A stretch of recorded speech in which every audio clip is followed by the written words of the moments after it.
Welcome to Fearless with Jason Whitlock. I am Jason Whitlock, your host. Happy Monday. Thank you for joining me. Wow. Do we have a smoker today? We have what I hope is the most amazing show in the history of Fearless today. It's going to be incredible. We're going to talk about yesterday's Super Bowl, yesterday's Super Bowl halftime, yesterday's shark jumping by the National Football League. Everybody's talking about Kendrick Lamar and the halftime show. Some people have sniffed out what the halftime show was all about. It's being speculated on social media, on X in particular, in some good detail, and hats off to those people. But if you really want to understand what yesterday's Super Bowl was about, what that halftime show was about, you're watching the right show. You're listening to the right person. I'm going to unpack it all. Hopefully, I'm going to do it in a timely fashion so that I can get to you all's favorite person, Steve Kim, the reason you watch this show, Steve Kim.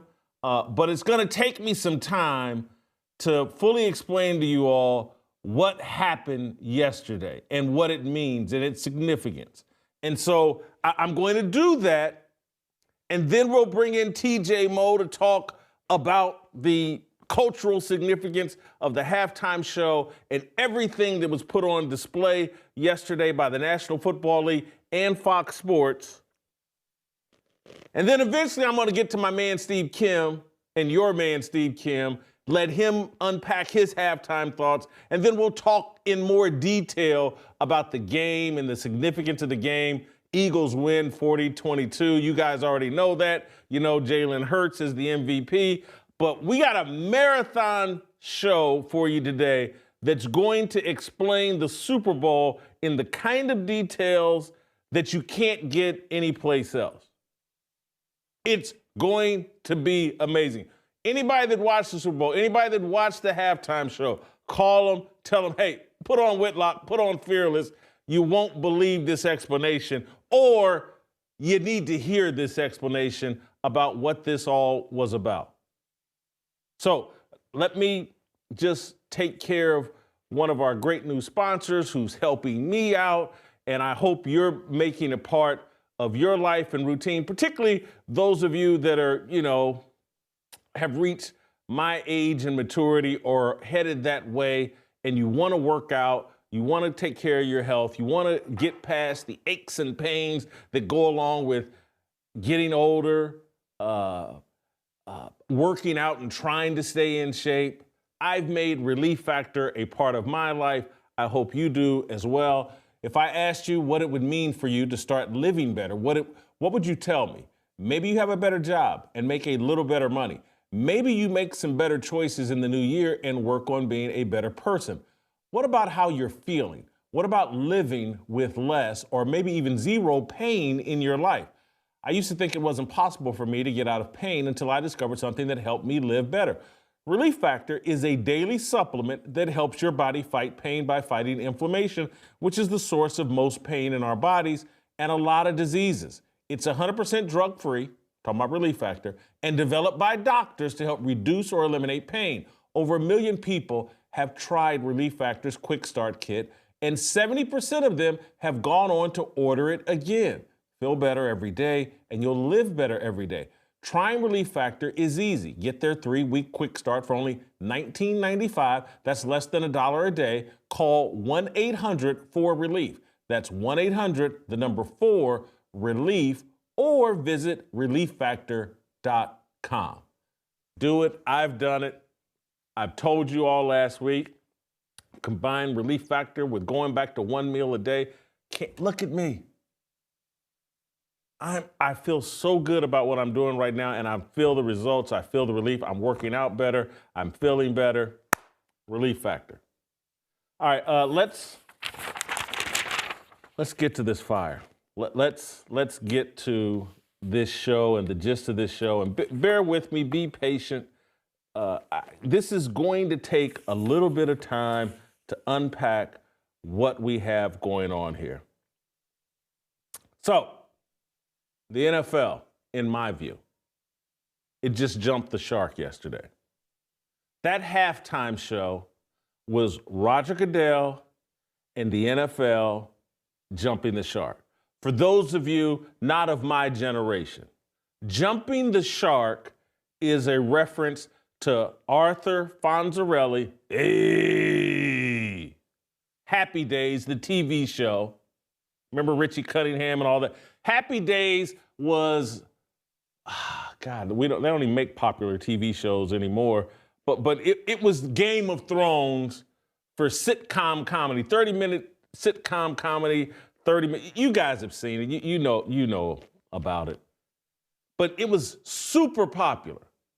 Maybe the most popular show on TV. And it was a franchise that went on for years and years and years and years. And Arthur Fonzarelli was the star of the show. Henry Winkler, he's the coolest guy in Milwaukee or wherever they're from in the 1950s and 60s. And he'd do all these stunts.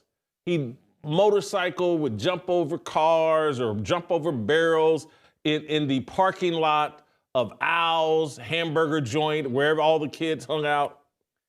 And then they came up with a storyline where Fonzie skied and jumped over a bunch of sharks, and they called it Jumping the Shark because the show was never as popular again after Fonzie jumped the shark. It's a great show. Everybody loved it. Then they just went too far. And people was like, man, this has gotten hokey. And Happy Days was never as popular after Fonzie jumped the shark. And that's where the phrase jumping the shark came from. We just saw it yesterday with the NFL. We've seen it all season. I think 20 years from now, people are going to look back and say, you know what? That 2024 NFL season and Super Bowl 59 were the moment the NFL jumped the shark and started its descent. The entire 2024 regular season was about officiating controversy. And people starting to go, man, are these games manipulated and massaged by bad officiating? That was the storyline where people are now questioning the legitimacy of the NFL. That's what this season's going to be remembered for. And then they get to the end of the season. They get to the conclusion, the biggest platform that America has to offer. And Roger Goodell and Jay-Z, they run Kendrick Lamar out here as the halftime show. And somehow they work the actor Samuel L. Jackson into the halftime show. And the halftime show is the most confusing, boring, deceptively angry thing we've ever seen. And people, 90% of the audience has no idea what Kendrick Lamar is saying, doing. They don't know his music. They don't know the songs. They can't. If you rewatch this halftime show and just think about halftime shows in the past, the reason you put a Michael Jackson out there, the reason you put a Janet Jackson, a Justin Timberlake, they have so many crossover, major songs that when they start to play them, the audience goes, oh, I remember that song. And they start screaming and clapping and like, oh, this takes me back. Oh, I can't wait for them to do 30, 45 seconds of that song. And so even when they had Snoop Dogg and Dr. Dre and 50 Cent and Mary J. Blige out there, their catalog of music, so pervasive, So many classic songs that, right or wrong, everybody has partied to at some point. The biggest hick in the sticks knows gin and juice or, that garbage music that Dr. Dre puts out. And again, I know it all, used to love it all, dance to it all, but everybody knows that. But Kendrick Lamar?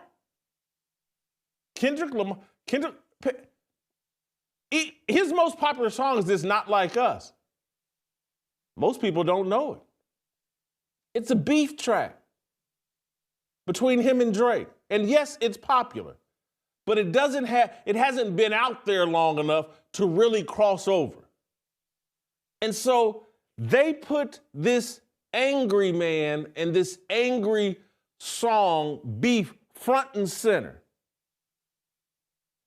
And what Roger Goodell, through idiocy and through relying on the wrong people to help him, Troy Vincent and these other DEI woke folks that are within the NFL, they're counting on Roger Goodell being an idiot. And Roger Goodell is playing that role very well. Or maybe this is what NFL ownership wants. Maybe there's so much money on taking a dump on America and traditional sports fans. Maybe this is what Jerry Jones and Robert Kraft and what's the guy's name? Why can't I think of the guy's name? Arthur Blank in Atlanta. Maybe this is what Jim Irsay in Indianapolis. Maybe this is what they want. Does the Spanos family still own the Chargers? Maybe this is what they want. Woody Johnson, the Jets. Maybe this is what they want. They want to use the biggest platform in American culture, the Super Bowl, the NFL's greatest gift to America. Maybe they want to use that platform to tear down America because that's what happened. A lot of people couldn't see it. A lot of people couldn't understand because it's hard to understand. When you're hearing a rap song for the first time, it's coming from this little midget. Most people can't even understand what's being said and what's going on. They don't know Kendrick Lamar's music. And so all they see is, hey, the people are dressed up in red, white, and blue. And hey, women aren't naked. And so I saw people that I respect, people that I think are smart, that are, yeah, this wasn't so bad. At least there weren't naked women. At least they weren't cutting off Trump's head. At least, they've reduced the standards so far that we're satisfied. Well, at least there were no obvious satanic messaging in the halftime show. I saw people that I respect, and I saw people that pretend like they're insightful and pretend like they're some sort of conservative. I saw those people defending this. Here's someone that I super duper respect. David Harris Jr., super duper respect. He missed it. He defended this halftime show. I saw someone that I think is a lightweight, but is passed off as a conservative thinker, Tommy Lauren, defending this halftime. People didn't get it. And so they intended for you to be asleep. They intended for you to be just as dumb as Roger Goodell, or maybe Roger Goodell's smart. I'm telling you, there's so much money in hating America that perhaps the NFL gave people exactly what they wanted. And so what we got was the NFL's version of Django Unchained. Samuel L. Jackson recreated his role in Django Unchained as Steven. And because they dressed it up in red, white, and blue, and there was no nudity and there was no obvious satanic messaging, it just went over a lot of people's heads. And look, even for someone like me, I didn't understand everything that was going on. I had to watch it in private a second time And then I had to go do research to fully get it. It's like the whole Squid Games thing they had going on. I didn't get that upon initial review of it or initially watching it. But oh my God, did the NFL just get in everyone's face at halftime? 100 million people watching. They just got in everyone's face using Samuel Jackson and Kendrick Lamar and said, "We hate America. We hate you." This was the NFL Unchained. Let me walk you through it. Because initially, I know Whitlock's doing too much. It wasn't all of that. That's not what happened. Yes, it is. This is what happens. Samuel L. Jackson, again, as I've already said, comes out and tells you, "Hey, I'm Uncle Sam." And what he's really saying, "No, I'm Steven from Django. That's the role, other than, I guess, Pulp Fiction. That's the role I'm most known for."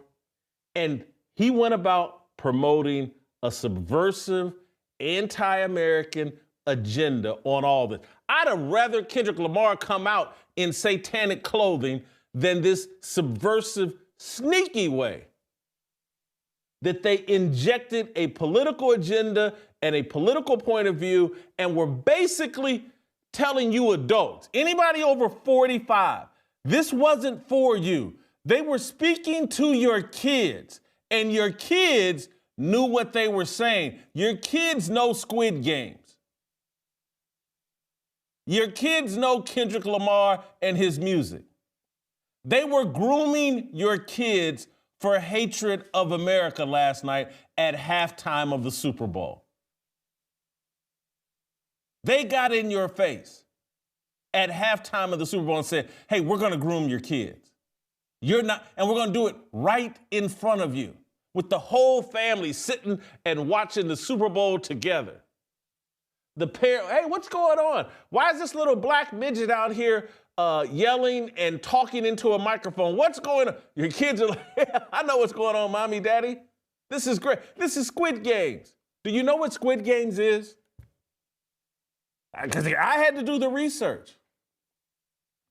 But it's some Netflix-funded anti-capitalism TV series about 458 poor people competing in deadly children's games for the right to win billions of dollars. That's what Squid Games is. And the way the stage was framed for Kendrick Lamar, it was mocking or drawing an allusion to Squid Games. And so when Samuel L. Jackson started off the halftime performance, "Hey, it's your Uncle Sam, and this is the great American game." He used those words intentionally. This is the great American game. And what he's referring to is America is the Squid Games, where 458 poor people try to destroy rich people because they've been treated unfairly. That's the gist of Squid Games. That's why Netflix finances Squid Games. It's intended for young people and kids to groom them into hating capitalism, to groom them into believing capitalism destroys, to groom them into thinking America is rigged in a way that is totally unfair to poor people. And I know you all will be listening and say, "Oh, Jason, you're the aberration, but I grew up poor. And I don't believe America's rigged against poor people. I think America's rigged against lazy people. I think America is rigged against people that aren't reliable, that want to sit on their couch and smoke weed all day, that don't want to graduate high school. It's rigged against people that don't want to get married, get a job, graduate high school. adopt a handful of American Christian values. Yes, America is rigged against those people.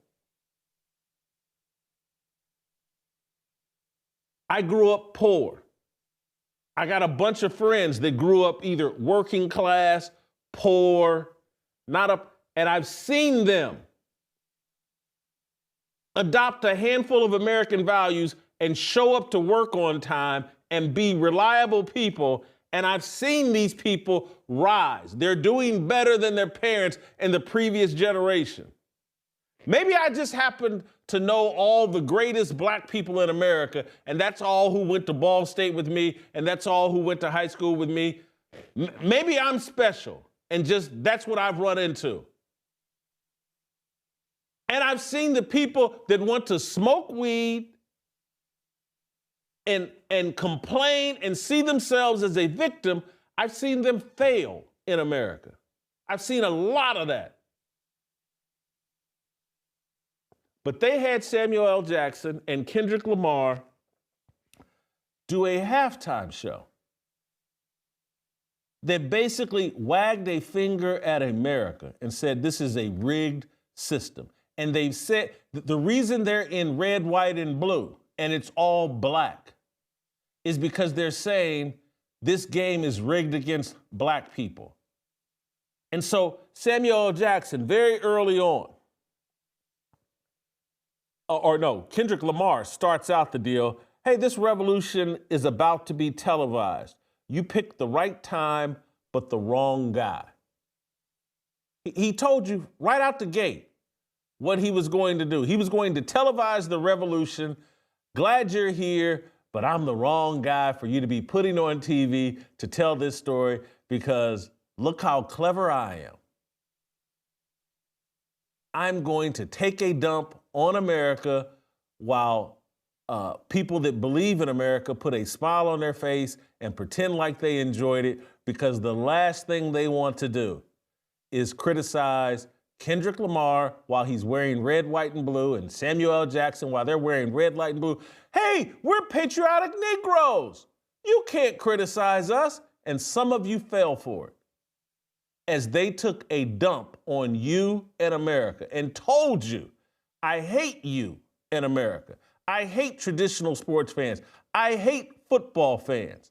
Just think of Roger Goodell in his office sitting around. Think about the people who organize sports, the YMCA, Young Men's Christian Association, in the 1800s. Think about the people that have supported sports through the CYO, the Catholic Youth Organization. Think about the people that integrated sports. And the NFL is like, hey, we hate you. And we want you run out of this deal so that we can replace you with the fans we're more comfortable with, the people that hate America. And we're going to make your football game, the sport you organized. These athletes don't understand whose shoulders they stand on, who's allowing them, who organized all this for them to make these millions of dollars, this generational wealth.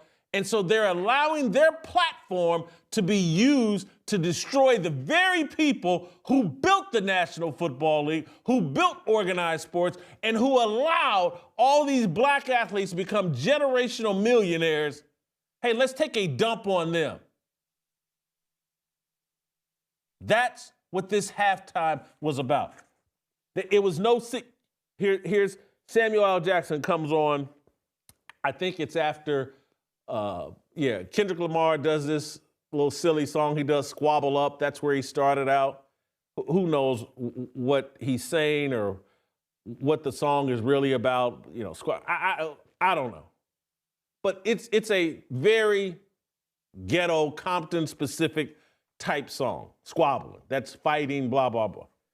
Samuel L. Jackson comes in. He's the narrator of this performance. No. That's too loud. That's too reckless. That's too ghetto. Mr. Lamar, do you really know how to play the game? Then tighten up, is what Samuel L. Jackson said. And so he's telling him the song Squabble Up. Oh, that's too loud. That's too reckless. That's too ghetto. Tisk, tisk, don't do that. Don't you understand how to play the squid game? You need to conform. You need to be more docile. You need to tighten up. And so Kendrick Lamar comes off of that and does the song Humble. His song Humble. And it has some hook about sit down and be humble or sit down and shut up or what. I can't remember, but you heard the song or some of you know the song or whatever. But it's about, hey, sit down and shut up and know your place. Basically, it's some sort of hook. And so Samuel L. Jackson sets the table. Hey, that song Squabble Up, that's too loud, that's too ghetto. Don't you know how to play the game, Nick? That's what he's saying. Don't you know how to play the game, Negro? Play the game. Don't be yourself. Yourself, they've defined as too loud, too reckless, and too ghetto. Squabbling, all that gang violence you guys do. White people think that that's too loud, too reckless, and too ghetto. They're racist. Don't they understand? This is just how we deal with each other.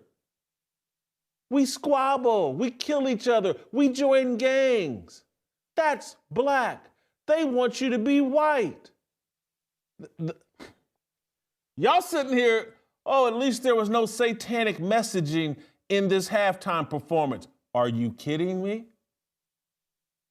The entire messaging of this deal was satanic. The biggest platform we have in America, Super Bowl halftime. These paid off puppet Negro influencers, Samuel L. Jackson and Kendrick Lamar, they came out with a very satanic message. Oh, if you're not out here being loud, reckless, and ghetto, you're not really black. You're just doing what white people want you to do. Oh, this was really subversive. Then they move on. Jackson comes back on a couple songs later. And this is after, what's this girl's name? SZA? Zizza? Luke, do you know this S-Z-A? Do we know how to pronounce it? SZA? SZA, yeah, S-Z-A. She's halfway popular. She can sing relatively well. She's done some songs with Kendrick Lamar. And so this S-Z-A, SZA, she comes out and sings a couple of songs. And, you know, she's a pretty good soulful singer. I think they do a song called Luther and then All the Stars. And Samuel Jackson comes on and says, yeah, that's what America wants. Nice and calm. We're almost there. Don't mess this, and this is towards the end of the deal. Don't mess this up, Samuel L. Jackson says. And then Kendrick Lamar comes on and does the song Not Like Us. This is satanic messaging, the entire thing. Samuel L. Jackson, oh, when you sing or do a song with a woman and it's kind of soulful and it sounds a little romantic and it's not explicitly or easy to discern violent, but if you go listen to the actual lyrics, his lyrics are stupid and I'm talking about Kendrick Lamar's. His lyrics are stupid and just as typical Kendrick Lamar dumb stuff. But yeah, that's a nice yeah, you're the passive Negro. Don't mess this up. And so then Kendrick Lamar comes on and does the song Not Like Us, which is a diss track towards Drake. Drake, the Canadian rapper, singer. You guys know Drake. Everybody knows Drake. He's popular, you know. And they got this beef between he and Kendrick Lamar. And this song, Not Like Us, is basically calling Drake a pedophile. And so rap music, which has this long history of beefs between rappers that turn violent, that's what black people are supposed to do. That's the Django-like character that Samuel L. Jackson is trying to bait and message to young people. That's the real black. Do not like us. Come on the biggest stage in America and spill out your beef between you and another rapper. He's basically, I mean, again, this is all a reenactment of Django. And so what he's basically saying, the real you is someone who does combat with other black men. Come on out here and destroy Drake, Kendrick. That's the real you. That's that's what America doesn't want to see. You in full rebellion, you going against America is you beefing, provoking violence between another black man. The messaging was so satanic. And I'm not sitting out here criticizing the people that didn't fully get it, because it was not intended for you to get. It's intended for your kids. It's intended for young people. They come out here and do this Not Like Us, and it's got some little catchy beat, and he's basically saying Drake sleeps with minors, and then the little extra sauce they put on it. They got the tennis star Serena Williams to come out and crip walk during the song. Serena Williams, the tennis star, who's married to some white male billionaire who grew up in South Central Los Angeles, who lost a sister to gang violence and a drive-by shooting. They get this controlled clown and influencer to come out and crip walk, and yes, that's what I call a controlled clown, to come out and crip walk during the Not Like Us. And it's Serena, they say, used to date Drake, and Drake treated her poorly. And, you know, she grew up in South Central Los Angeles. Drake grew up in South Central Los Angeles. They're sticking together against their beef with Drake. And she's coming out and Crips are gang members. And they got this little certain dance. And Serena Williams is doing it on stage. And this is her little, see, I'm still ghetto, I'm still from California. Yes, I married a white billionaire, but I'm really ultra black and I can crip walk, and I'm part of this whole mentality of gang banging and black on black conflict. And this is the real us. And if white America would just let us be us and wasn't so racist, they would just allow us to shoot and kill each other and never complain, because all these Christian conservative white people, they hate us so much that they don't want us to kill ourselves. That's how much they hate us. They won't even allow us, they want to stop us from killing our babies at abortion clinics. These racist white Americans.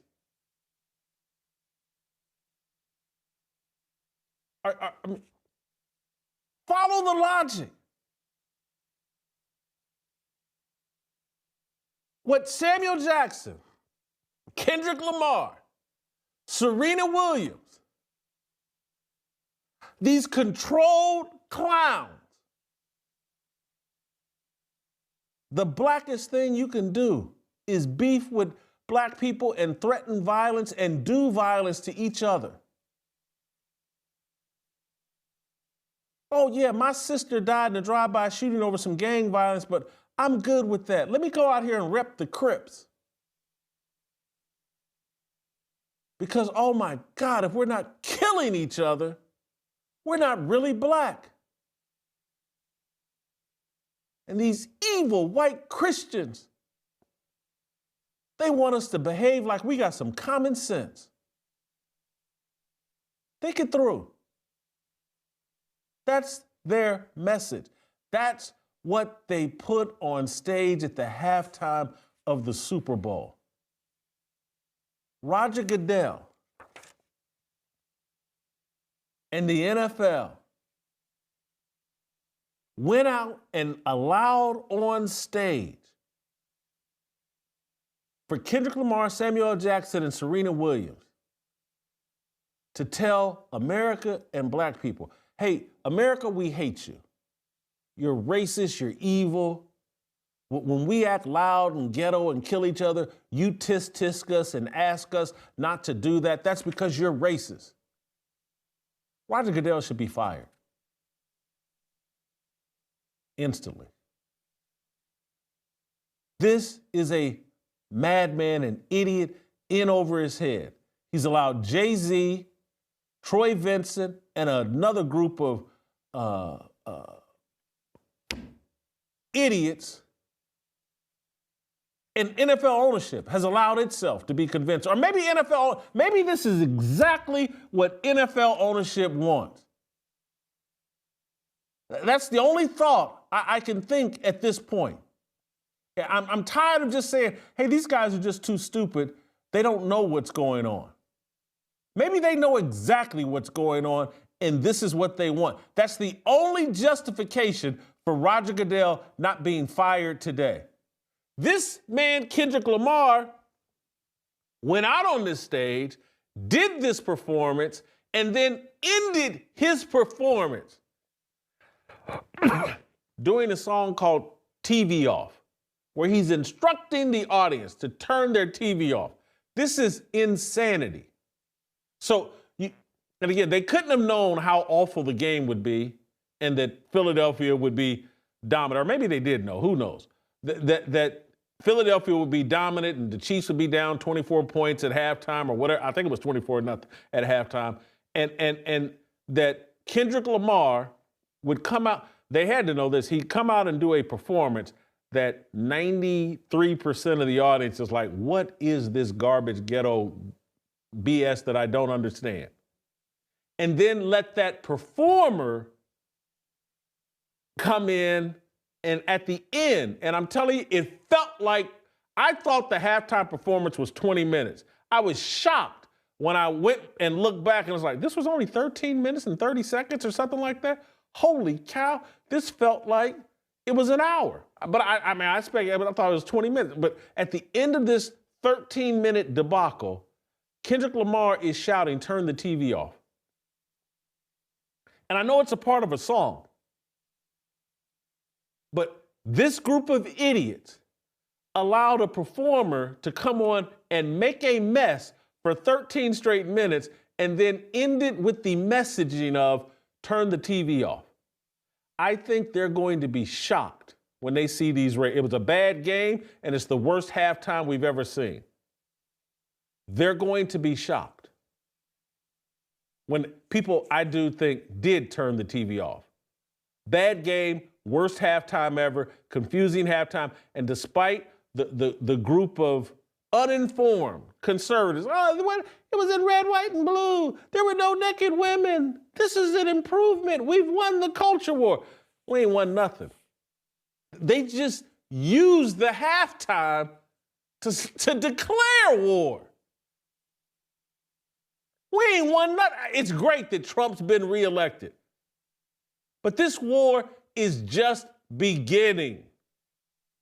And they just took the biggest platform. I want you to think this through. Think with me. Follow along.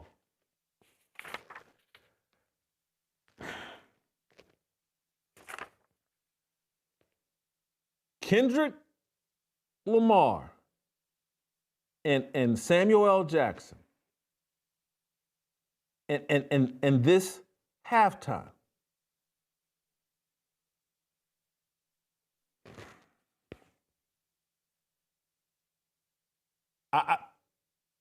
I'm gonna take 1 minute here, and I just want to hit pause for 1 minute. Give me a second. Justin, let's play Shamika's Peanut Butter Factory song again, because I want to pick back up, but I just want to take 1 second to collect my thoughts, make sure I land this plane properly. Then we'll get TJ Moe's reaction, and then eventually we'll get to your favorite person, Steve Kim. But I just need a second to make sure I land this plane properly. Let's play Peanut Butter Factory, Shamika's great song. We unveiled it last week. But give me a second to make sure I land this plane properly. We'll be right back, and I'm going to finish this fire starter.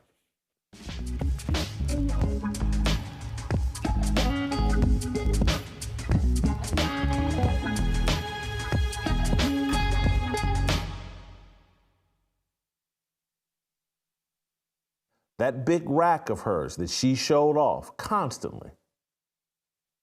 It's just, and that peanut butter skin with that big rack. Like, Jay, keep your distance. That's going to get you into trouble. Jason, there's nobody like you. Peter Pan, you're lusting over big titties. You're kidding me. You got your own size double D. You got big tatas. Oh, big tatas. Oh. You've been trapped in the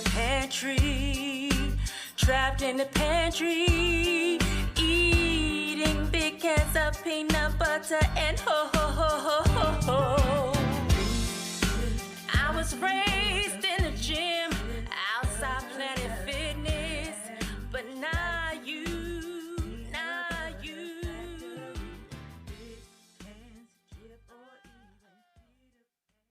These words are our religion, no regrets in our decisions. We all wanna go to heaven with freedom. It's my obligation, no hate, discrimination, raising up your hands for freedom.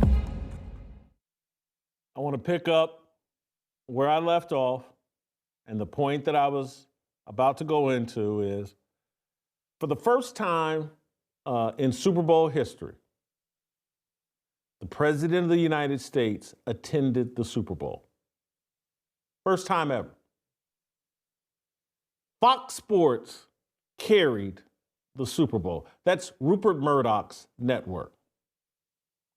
Rupert Murdoch allegedly is some sort of conservative, or his Fox Sports is some sort of conservative-leaning organization. First time in Super Bowl history that a United States sitting president attends the Super Bowl.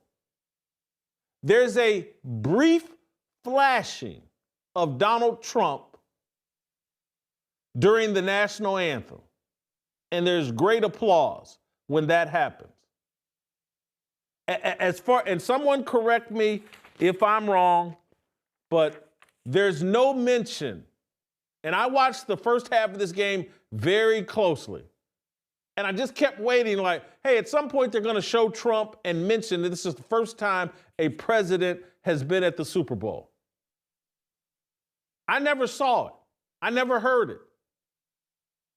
Trump left right before halftime. So they didn't do it in the second half. There was a mention of it, I believe, in pregame. And again, during the national anthem, they showed Trump and there was great applause. But you have this historic appearance by the President of the United States on Fox Sports. Trust me, if Joe Biden were there, if Barack Obama had done this, it would be a major story. And there would have been flashes throughout the game of Obama or Clinton or Joe Biden or Kamala Harris reacting to the events that went on. But brief flash during the national anthem, a mention in the pregame, but nothing during the game. This is Fox Sports. Fox Sports plays a role in what happened during that halftime. I'm not saying a significant role. This is mostly on Roger Goodell and Jay-Z and the NFL. But trust me, Fox has a voice at the table. Say, hey, we ain't doing that. They're going to come out here and eat this Django BS. Or maybe all the white executives at Fox Sports and everywhere else in the NFL, they could all play dumb. Oh, it went over our head. This was just too clever. These Negroes got one over on us, darn it. They can all do that. but it ain't legitimate. They clearly aren't surrounded or haven't hired the right people around them that can decode this garbage that the left keeps running past them. Oh, we didn't know. Or how I'm Roger Goodell. I'm 60 years old. I don't know Kendrick Lamar. Well, that's why you pay good underlings to know what you don't know. Same thing applies to Fox Sports. At some point, I think in the second half, they flashed the cameras over to Rupert Murdoch and talked about him, but no Donald Trump. This entire thing, the NFL, Fox Sports, they all took a dump on America yesterday. They all took a dump on traditional sports fans yesterday. This was all intentional. Nike, of course, was in on it too. Nike running out there with their TV commercials promoting women in sports with all of this messaging that was very consistent with the messaging of Kendrick Lamar's 13, 14-minute halftime show telling Negroes misbehave.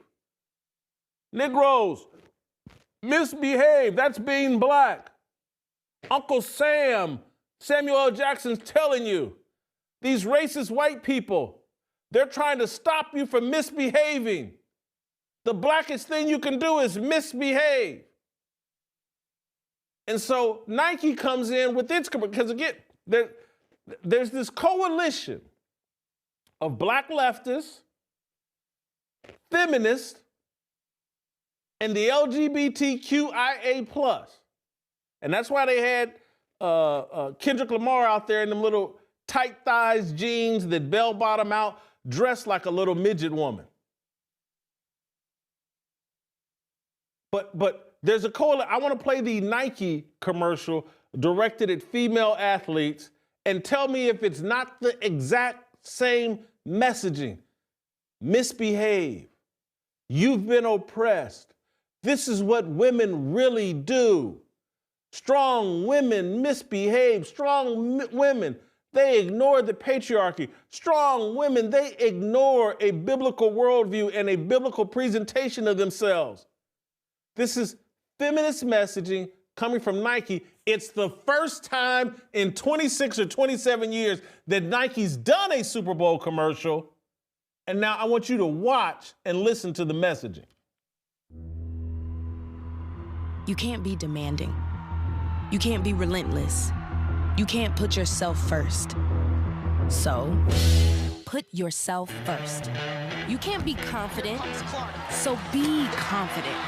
You can't challenge, so challenge. You can't dominate, so dominate. You can't flex, so flex. You can't fill a stadium, so fill that stadium. You can't be emotional, so be emotional. You can't take credit. You can't speak up. You can't be so ambitious. You can't break records. You can't have any fun. You can't make demands. You can't keep score. You can't stand out. Whatever you do, you can't win.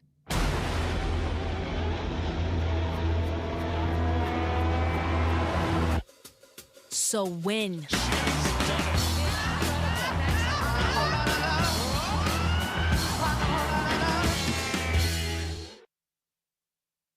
So they take a classic Led Zeppelin song, Whole Lotta Love, which is a really sexual song. Robert Plant wants to be your back door man in that song. But they take that song and make it a message about put yourself first. And trust me, that's a horrible message for men and women. But it's the era that we live in. It's a secular message. Do you. Do what thou wilt. Y'all sitting here celebrating this halftime show. And I'm not saying this Nike deal was a part of the halftime, but this entire Super Bowl was covered in satanic messaging. secular messaging. Don't put God first. Put yourself first. Do what thou wilt. That was the entire message. And again, Nike is a satanic organization. Their slogan, just do it. It's taken Gary Gilmore, a mass murderer or a murderer who was put to death. I believe those were his last words before being executed. That's what inspired the Nike slogan. Go read the book by Norman Mailer, The Executioner's Song, about Gary Gilmore. Go read up on where Nike got its Just Do It slogan. And so you think Death Row Records is any different than Nike and Just Do It? It's the same coin. It's both sides of the same coin. Just Do It and Death Row Records, or who just died? Some dude named Irv Gotti that everybody's celebrating, and part of his legacy, oh, he founded Murder, Inc. Could you imagine that's your legacy? I founded a music label, Murder, Inc. And everybody celebrate, oh God, what a musical genius. He founded Murder, Inc. He founded a satanic music organization. Nike, just do it. Put yourself first. Screw God. Do what thou wilt. This entire thing is just, it's so obvious what yesterday was about. They just got in your face and said, your values, everything you stand for, everything you built, we will tear down and make in the devil's image. The YMCA, the Young Men's Christian Association, organized sports. We're tearing it down and rebuilding it and making sure it promotes satanic values. That's what yesterday was about. This was the worst Super Bowl halftime ever. Beyonce out there making Baphomet signs and symbols would have been better than what they did at halftime and what Roger Goodell authorized and what this entire Super Bowl messaging was about. They did it right in your face. Some of you had a smile on your face and, oh, it's just not for me, it's for young people and they get it and I don't need to get it. They're grooming your kids. All of this messaging. Telling your daughter, put yourself first. Do you. And so those of you that are out there saying, hey, don't put yourself first, to your sons or daughters, put God first. Your nature, their nature is bad. Submit to God because your nature is bad. Your nature will lead to the exploitation, these child sacrifice of unborn babies in the womb. Your nature will lead to more abortion, more death, more destruction, a more unstable environment for young people and children to grow up in. But do you? It's amazing. They come back or they do. Did you see the flag football commercial? Where some little black girl is better than all the football players at her high school? This stuff is all in your face. Women are now the best football players. And remember, now I was doing Speak for Yourself then, but I snapped years ago when what's the little black girl's name? Tony Harris and Jim Nance, and they did some commercial where they're pretending this little black girl from Detroit who never played a snap in high school football had somehow earned a college football scholarship. And they did a major national Super Bowl commercial about this woman, Tony Harris, and how she became a college football player and got a scholarship. It was farcical, and I called it out then, and they've been doing this forever. And they did some Super Bowl commercial, I think, where her and all the Hall of Fame players were in some room. They're still at it. None of this stuff is by accident, and they just keep finding new ways to repeat the same message over and over and over again. Women are kings. The woman king. Wakanda forever. They just keep repeating. That SZA, I think that song, All the Stars, that's from Black Panther. And Black Panther 1 and Black Panther 2 were about black women.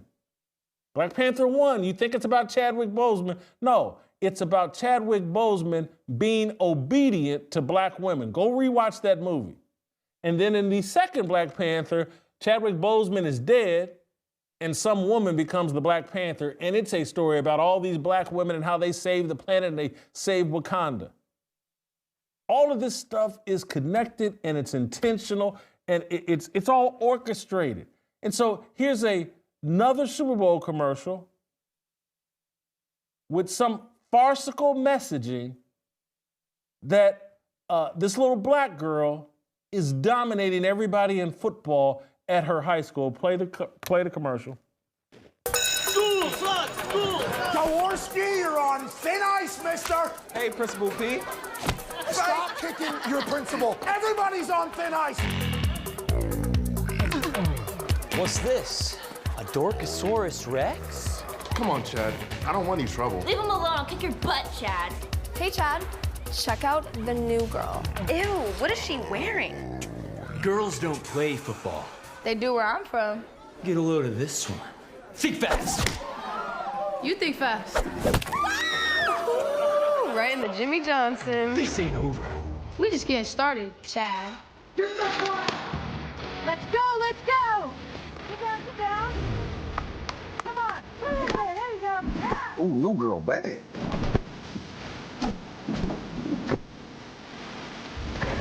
Oh! No. Let's settle this once and for all. Your best guy? Girl. Whatever. Versus our best guy. The Brad.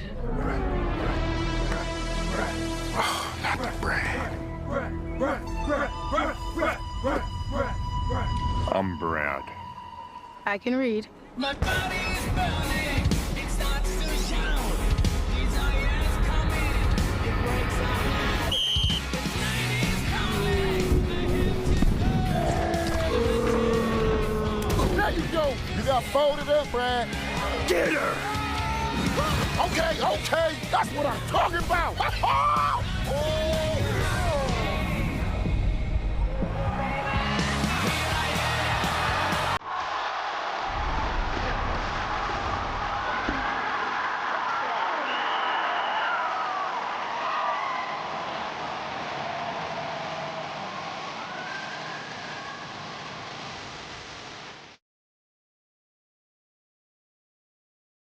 You kidding me? You the obvious messaging. And this is how little they think of us black men. Who's the cheerleader? Little black dude in the afro and the sunglasses cheerleading all this madness. It's the black man. Sitting out there supporting his queen as she takes on the evil white man, Brad. He's the best athlete at the high school, and the little black girl slayed him. It's all...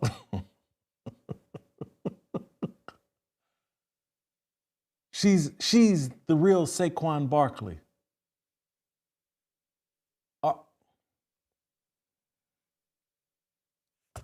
Hey, man, they couldn't put it any more in your face. They hate you. They hate us with a biblical worldview. The black man is being reshaped and has been reshaped to think that the black woman is going to save him. Nothing about that narrative is biblical.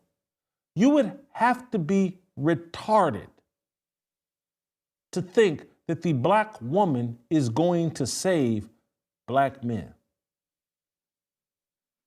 Find that for me in the Bible. Anywhere. This is a shirking of responsibility. This is men surrendering their balls to the matriarchy. Anybody that doesn't get it is retarded, has no understanding of biblical truth. This is just facts. You can fall into your delusion if you want. You can believe that it's in woman's nature to save man. It is not.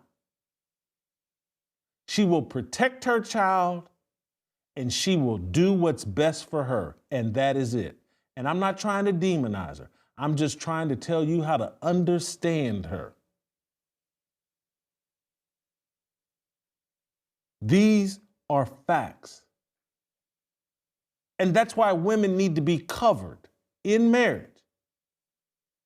Submitting to a man who's following God. Because if they're not, they will give into their delusion. And the next thing you know, they're Saquon Barkley. This is all delusion. And it's being financed by corporate America, the television industry, the National Football League.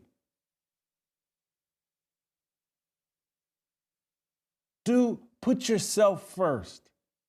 You are the woman king. And any man that's falling for this, I feel sorry for you. Yesterday was a tipping point to me for the NFL. They jumped the shark.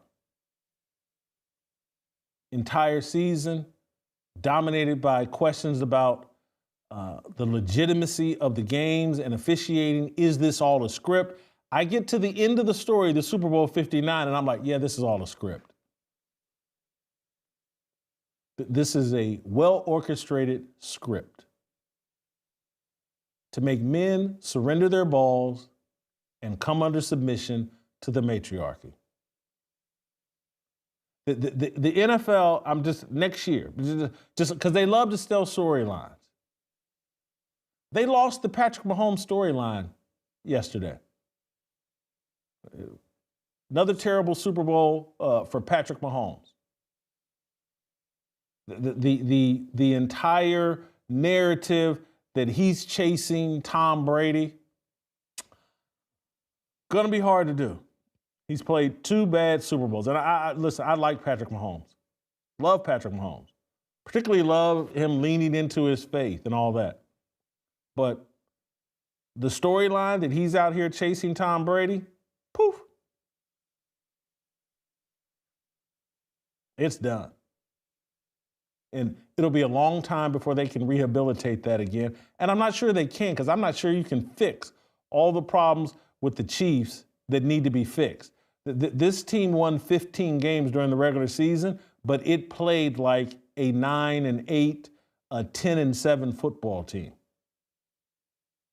Hell, you could argue it played like an 8-9 football team.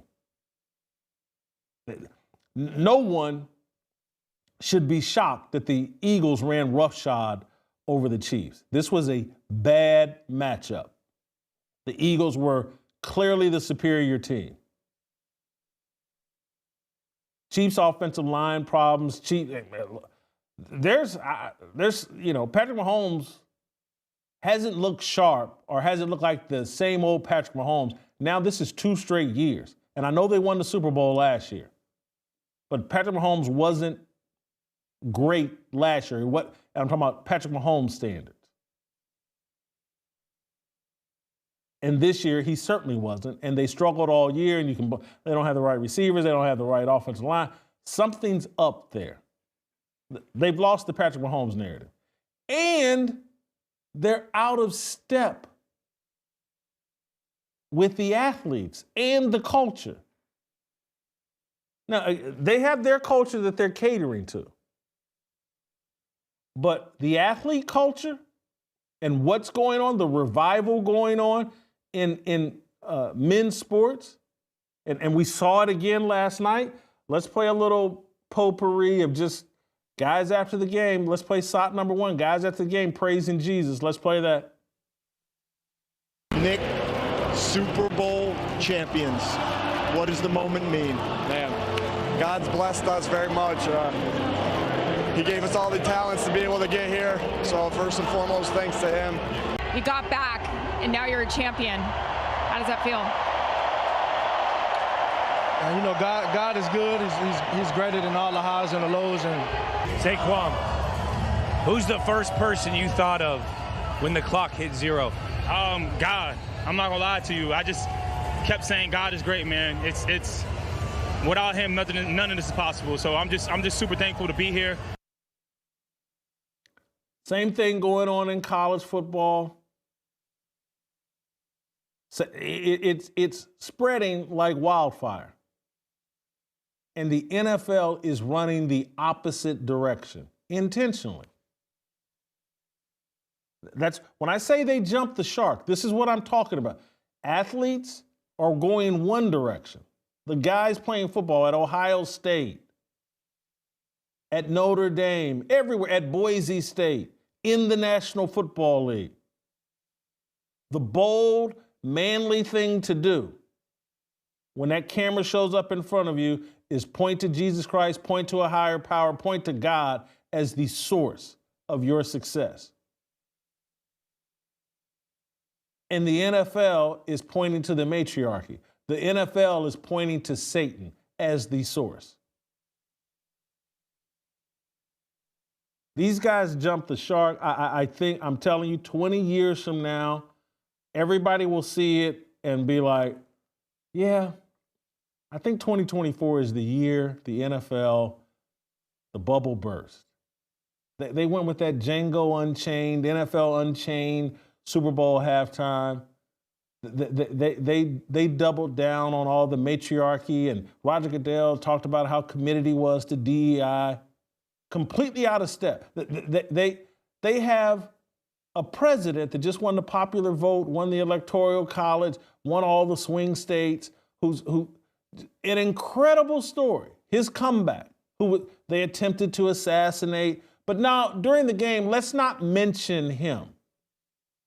We're going to be so out of step with our audience and true football fans. Every football stadium that Trump shows up at, the people in that stadium love him for the most part. But now let's don't recognize him. We're running a completely different direction than the rest of sports America. They're putting their foot down. And it will be interesting. I'm as hardcore a football person as there was.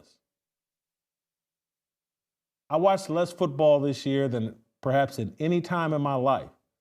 Again, I follow, but not the way that not the way that I used to. And after this year, after this halftime, it's just like, I could see myself getting where I am with the NBA. I watched the NBA during the playoffs, hoping LeBron James loses, and then I watched the NBA Finals. The regular season means nothing to me. This is a tipping point. They got on at halftime and just whipped out their penis and shoved it in our face. We hate you.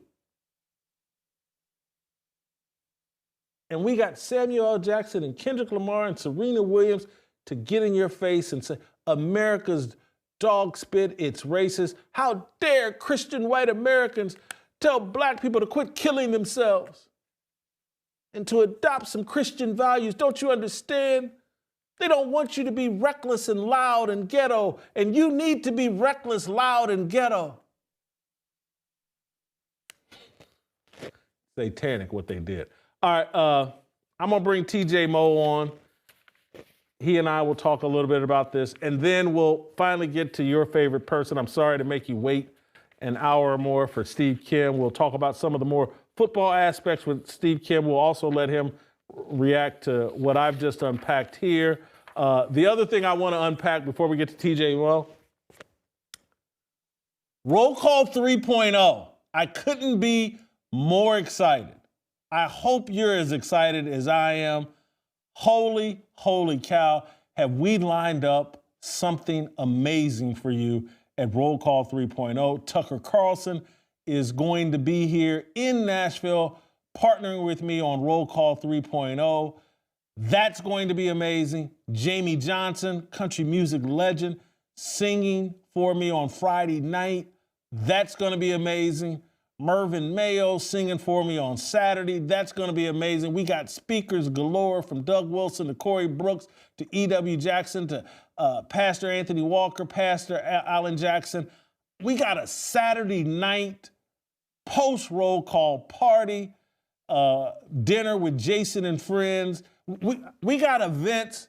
And again, on Saturday during the day, during actual roll call, that's men only. But if you need to entertain your wife and make her a part of roll call, holy cow, you don't want to miss Friday night. Great date night for you and your wife as me and Tucker Carlson and Jamie Johnson and Steve Byrne, the comedian, entertain you. Saturday night, you can bring her to the post-roll call party. It's going to be amazing. The venues are amazing. The events will be amazing. Please go to fearlessrollcall.com. Get your tickets now. I could not be more excited about Roll Call 3.0. I hope you guys are excited as well. TJ Moe, next.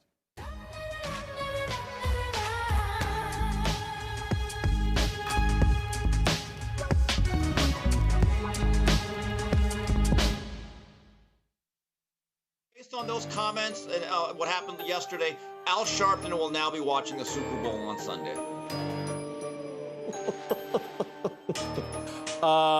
Hey, this is according to my guy over at Front Office Sports, Michael McCarthy.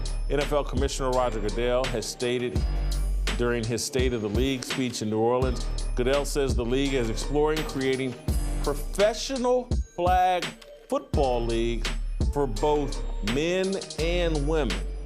And so this both thing, and I tried to get to the bottom of this, are these separate leagues for men and women, or are they trying to do a co-ed league for men and women? But can't answer that right at the moment. I think it's separate leagues for men and women, but do we need flag football sponsored by the NFL? Is this Pro Bowl thing actually working? Is it working? I don't know. Yeah. Can I go Jack Lambert? Isn't that what they have every Sunday for 17 weeks? Okay, that's specific in me. I would actually like to look, I don't care. It is, I could just choose to ignore this, but I would like to see co-ed. It would actually be interesting to see women try to compete with men, because flag football, you're still going to have people running into each other here and there. Those mesh routes, oh man, you're going to get some collisions. And so let's see if a woman could actually even play flag football. Because I remember a couple years ago you talked about that young lady that supposedly was a college football safety.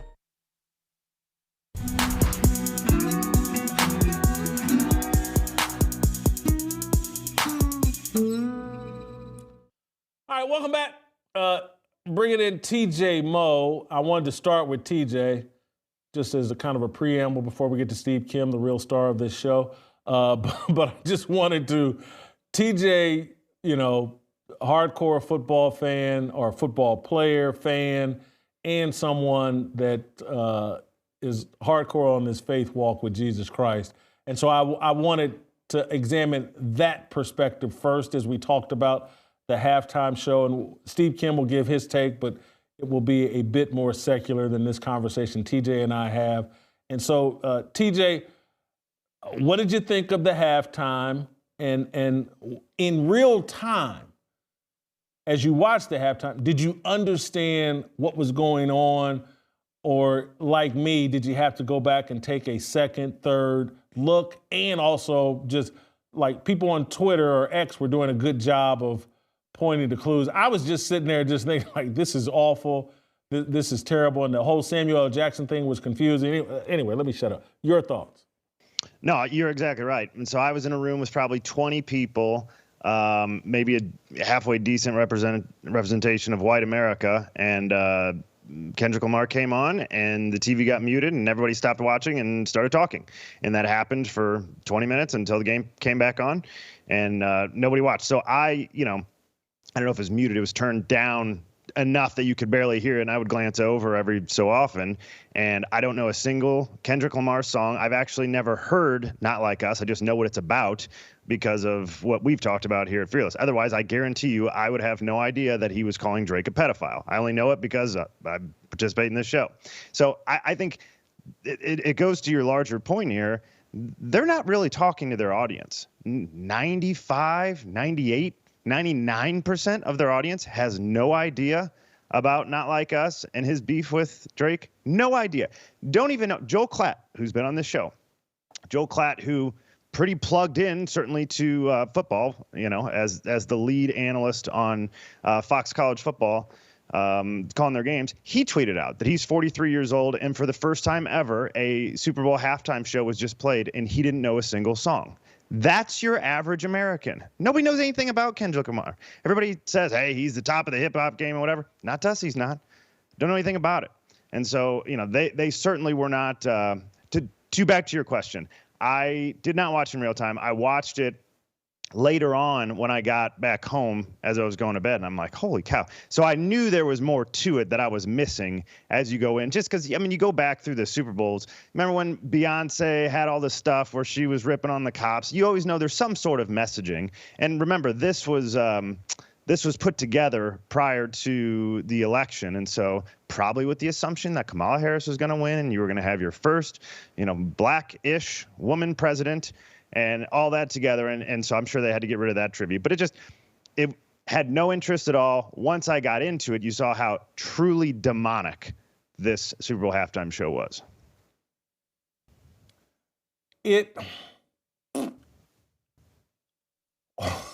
I think that clearly the NFL has decided they don't want us traditional sports fans, and they would like to replace us with sports fans that they're more comfortable with. I blame Roger Goodell for this strategy, but I'm a little bit reluctant because I think NFL ownership might be in on this. I just don't think Roger Goodell and NFL ownership don't know what's going on. I don't know Kendrick Lamar either, and this is what Jay-Z advises. And so, it just kind of slipped by us. We didn't know. I don't think that's viable. I think they have to know what's going on. I think you're exactly right. And I haven't figured this out yet. This is just a good question for you in real time. You just sort of try to break it down as it relates to the NFL, but all the NBA owners are white too. What is it with all these white men that are billionaires? Let me just add this. I don't think all the NBA owners or NFL owners consider themselves white. Their skin is white, but I'm not sure if they think they're white. Continue. All right. Fair enough. So, but they are white. Okay. So whatever they think about themselves, generally they are white, or 90%. He's not an owner, but I bet you Adam Silver would argue he's not white. But continue. That's the NBA commissioner. Okay, yeah. Fair enough. And I don't know the breakdown of who's who and all that. But they're not black. We'll say this, okay? It's not a bunch of woke black dudes who own. That's really what I'm trying to say in this culture thing. Let me add this just for clarity. And again, we don't have to discuss it. I will say that I do think there's NFL ownership, there's NFL leadership, NBA ownership and leadership that do not think Jesus Christ is their Lord and Savior and have a problem with Christianity. And I think that might be at the root of some of this messaging that's being allowed that seems hostile to a Christian worldview. Now continue. I don't know if I need to continue. I think that's probably the answer then. That's the answer from you, right? I'm asking your opinion. And the reality is you could obviously put a stop to this. And everybody says, hey, it's a league that's 70% black, 75% black, and the NBA is whatever, 80, 85% black. You know, they're afraid of revolt from the players. No, they're not. The players would all fall in line, or they won't get that $60 million a year check. So they could just say, hey, we're not doing this anymore. We're going to go back to, AC/DC at halftime, or it doesn't make a difference. You could go back to that easily. There's not been a white guy at halftime. I don't count Eminem as a white guy, as long as we're talking about white people that don't count themselves as white. At halftime since 2019. Okay? I mean, look, I made this point on Twitter. There was the Black National Anthem, had a choir, an all-black choir, okay, that probably had some white people in there that they said, hey, you can't come. This is the Black National Anthem, which makes no sense at all, because if we're all actually celebrating black people, white people should be involved in that too. Why then? Are we just saying that the Star Spangled Banner, that's actually just for white people? Are we only going to have white people sing that from now on? Then we go to halftime. There were hundreds of people participating in the halftime show. Not a single white person. And what's weird is, Jason, I didn't see a single tweet trending saying Super Bowl halftime so black, but I did see Grammys so white a few years ago. Didn't see any of that. So is diversity really what we think it is? And it's just, hey, we need less white people, or in this case, no white people. That's diversity. There is a level of black supremacy that is being sanctioned, allowed, and promoted in professional sports that is, it's like a Ray Epps okey doke. They're trying to bait white people into conflict with black people. They have already baited black people into thinking, hey, wake up every day and just try to antagonize white people. That will be the key to your success. It's mind-boggling to me how this has happened and how it's worked and why people can't see it. I guess it's the fun thing to do. I guess there's social media traction that you can get from it, but it is bad strategy. It's bad logic. It ignores common sense, but somehow they've done this. They pulled it off. I read a tweet from Stephen A. Smith last night. Or, oh my God. And I know people are going to email me, Jason, don't say, oh my God, is blasphemous. But I'm just repeating to you what Stephen A. Smith said. Kendrick Lamar did it. Not only did he rock the beat of Not Like Us, mistypo, he sang the lyrics. He did it. Mentioned Drake by name too. Ah, damn. Hell of a halftime show. The brother showed out. Salute. Christians. I don't think Stephen A. believes an ounce of that. There's no one that could watch that. And particularly when you're a sports critic, you're supposed to understand the culture of sport. You're supposed to represent the voice of sports fans. There's such a small little niche of people that could understand that, enjoy that the fact that Stephen A. Smith's like, hey guys, these guys aren't serving their audience. Most of the black audience couldn't understand Kendrick Lamar, and certainly the overwhelming majority of the non-black audience couldn't understand. He's just lying here, but there must be some reward for promoting that. You know who Peter Burns is? He's a lead host on for SEC Network. He tweeted out, probably 40-year-old white dude trying to be cool. Kendrick rapping, quote, turn his TV off after playing Not Like Us, winking at the camera, and then cut to the crowd with a game over graphic. Masterpiece. It's like, Peter. And I'm pretty sure Peter says he's a Christian. We know Stephen A. at least pretends to be a Christian. How can you watch all that and then say this lines up with your biblical worldview?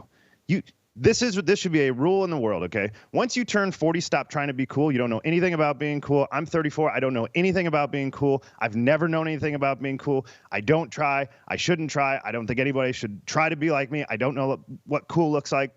These older guys who think they can be cool and they're with the culture, they are not. Okay, the 20-year-olds, no matter what you tweet, Peter and Stephen A., these 20-year-olds think you guys are nerds. All right, so just stay in your lane with football. You're a SEC media host. Stick with that. Stephen A., stick to pretending you know something about basketball and you made 17 straight three-pointers. That's the only thing you know. I'm telling you, these guys are crazy, and it irks me to no end that they all pretend to be Christians.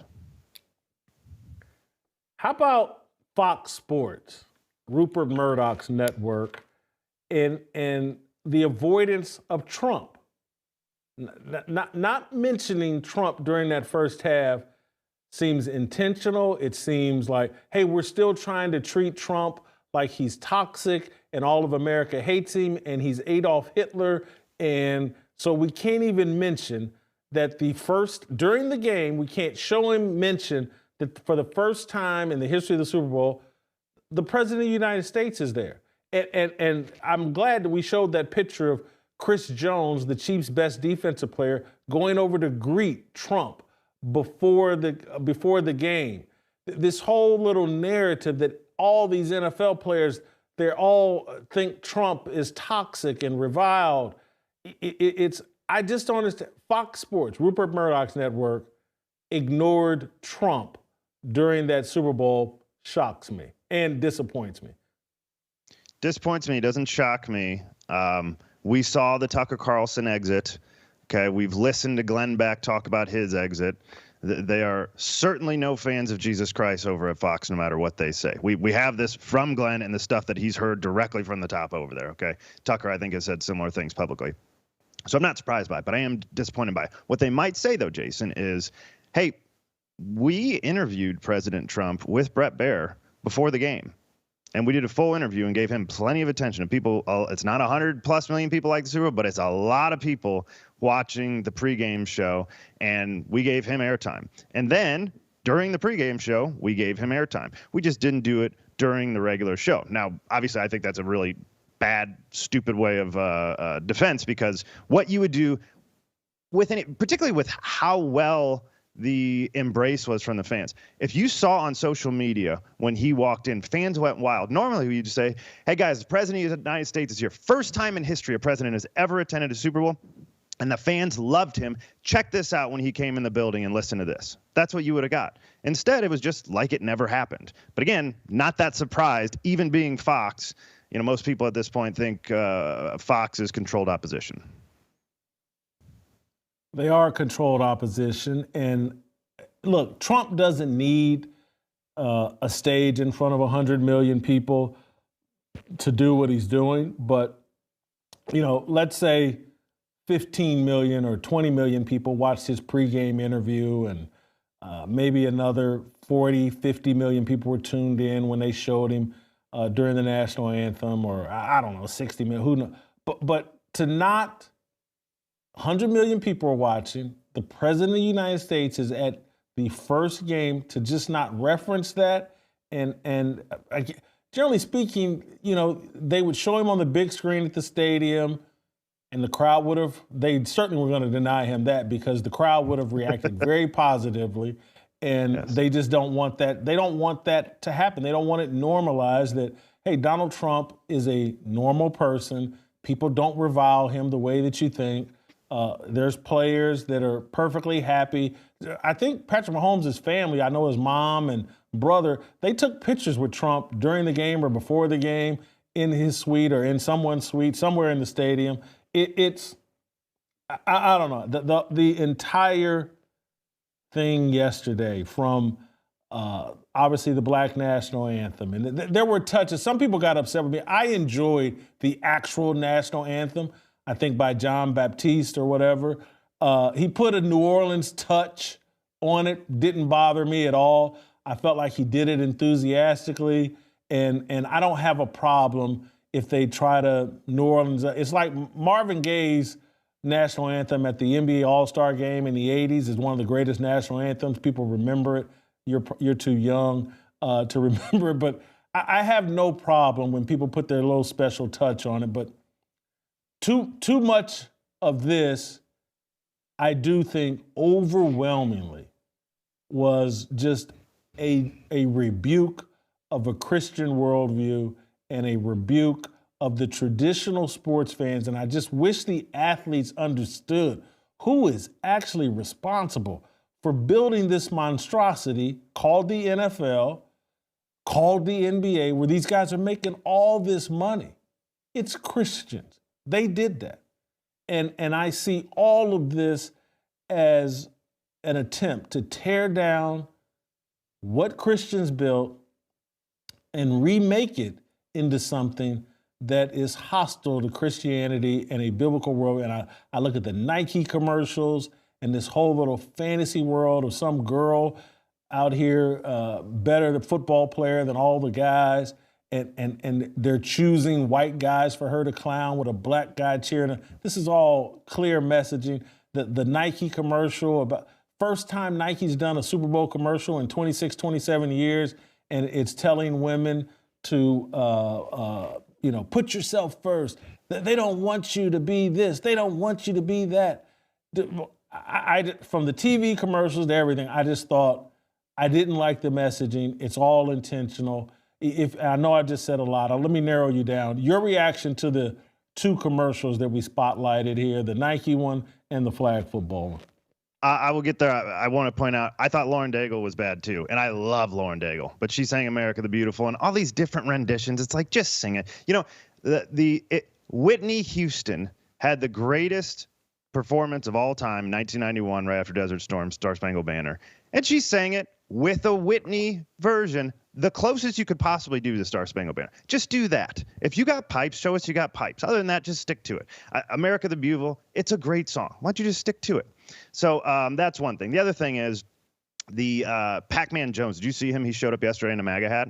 I wonder if at some point these players, because what you're really getting at is like, hey, this thing was built by Christians, and they're trying to turn into something like ultimately secular and then think it's still going to stand. But it's going to be torn down. Obviously, it's like that analogy I gave you a couple months ago that I think I heard from Dennis Prager once upon a time, the cut flower. That's where the NFL is right now. Christianity is the roots and it's a stem, and you cut that flower off, it'll leave for a while. Here you go. Here's your flower. And then you hold it long enough, that thing is going to die. That's what the NFL is doing as it relates to separating itself from these Christian values. And so I wonder if at some point these players, most of which I guarantee you, Jason, voted for Donald Trump, are going to start looking around and going, hey, what is all this stuff? What are we doing here with all the Trump hate and all the conservative hates? And it's like, my family's conservative. A lot of these black dudes got conservative families. They're all voting on the Republican ticket. And they all had to pretend for a while after George Floyd and during the Obama years and whatever that they didn't. They do now. And I wonder if that's going to change. Now, to your question about the commercials. The commercials were so stupid. You can't control what Nike does necessarily. Like there's commercials out there that the NFL, I guess they got to prove everything, but Nike's going to do what Nike's going to do. There was also the He Gets Us commercial that I thought was crap too, right? They're going to throw stupid commercials out there. I don't care so much about all that. This was NFL sponsored. The woman, the black woman who was supposed to be better than all the boys, that was NFL sponsored. And at some point, you're like, how disconnected from your fans can you be? And you laid this out nicely earlier. You're doubling down on all your DEI stuff. Okay, you bring in Kendrick Lamar to lecture white people and any black people that happen to step off the reservation for 5 seconds. And then you step out in front of everybody and say, by the way, these black women, they really own you if you just give them a chance. And you think the fans are going to embrace that? Is the NFL out of their mind? I think they are. Thank you, TJ. I'm getting complaints. People want to hear from Steve Kim, so I got to let you go. All right. The star of the show, Steve Kim, and I know he's going to be hostile because he can't believe that I've made him wait this long, but at least you get a treat here at the back end of the show. We're not done because I'm going to give Steve Kim plenty of time. There's a lot to talk about. Before we get to Steve Kim, Butter's here, and I want to remind you all about why you should be listening this week and every week, because we play Listen or Lose, and it's a great opportunity for you guys to get some Bitcoin, and for you guys, it's through the Fold app, foldapp.com/Whitlock, foldapp.com/Whitlock. If you're listening all week, you'll be prepared for the trivia game we play on Friday. And Butter, I think we've probably given you some great material today already for the trivia question. Almost all the questions we could want just right here today. We got a lot, for sure. So anyway, Listen or Lose on Friday. Make sure you're signing up for that. You got to download the Fold app, foldapp.com/Whitlock. Send Butter an email at LOLonfearless@gmail.com. We play the games on Friday, volunteer to show up and play the game. So far, it's been very good. It's been getting better. If you're part of my prayer group, it seems like you got a very good chance at winning here. Hopefully, I want to expand it outside the prayer group this week. I may not let anybody from the prayer group, but I don't even know till Friday who's going to be on the contest. Anyway, let me quit. These guys want to hear from Steve Kim. Steve Kim, next.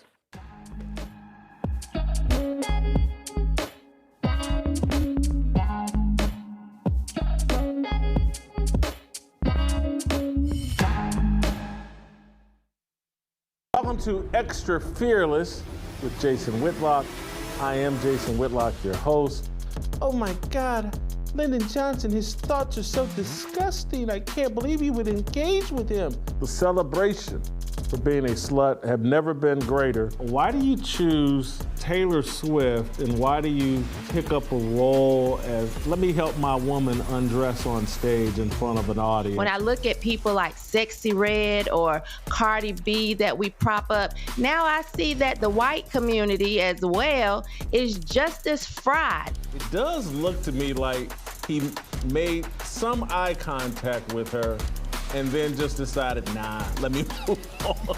The BET Awards seems like a psyop at this point. It's just Democratic brainwashing. Get in there and fight for all the things. Steve, that's it for you. I'm done.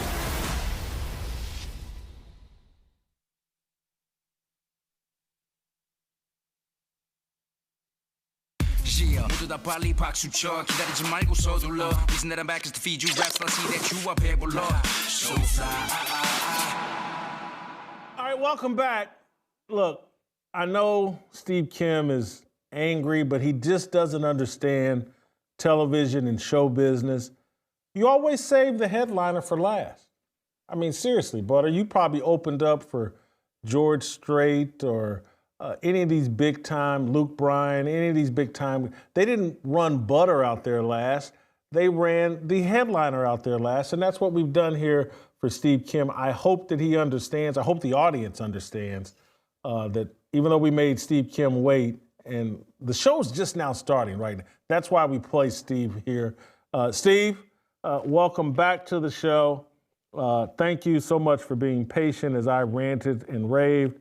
But what did you think of the halftime show? Let's start there. What did you think of the halftime show? Okay, so I am at the Coach JB Super Bowl extravaganza, and what a gala affair it was.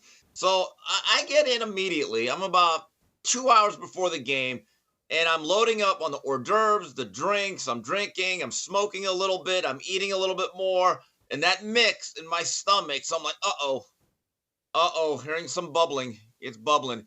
And I did not want to miss any of the game.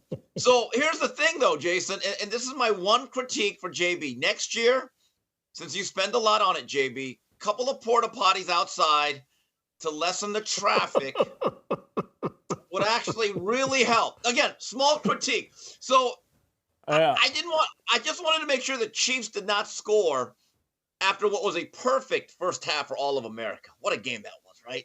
So I'm kind of edging out. And then finally, when I knew that the game was going to go into halftime, I shot in there. I was faster than Cooper DeJean on that pick six. I got my seat.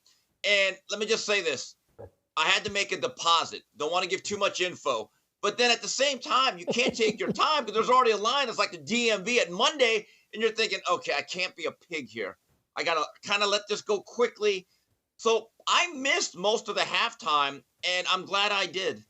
I kind of got the gist of it.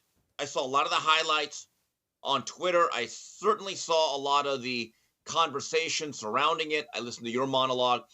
Jason, this was mass dissemination of degeneracy. And there's nothing accidental about it. There's nothing coincidental about it. There are no coincidences in life. This is what they want to show you. The days of the feel-good Michael Jackson, Prince, and certainly Up With People, remember those fine people in the 70s, are over. They are trying to push a certain, I would say, evil message something with an evil spirit. I mean, if someone thinks that Samuel Jackson as Uncle Sam was patriotic, that flew completely over your head. They're trying to mock America to a large degree. But again, as Thomas Sowell always says, this was a musical version of the philosophy of grievance. And I don't watch these halftime shows anymore. My view is this: we are better off ignoring them and educating our minds in other ways. Completely agree. Obviously, and the fact that it has zero appeal to most of the audience is just mind blowing to me. Who does that? And I think ratings are going to reflect bad game, worse halftime.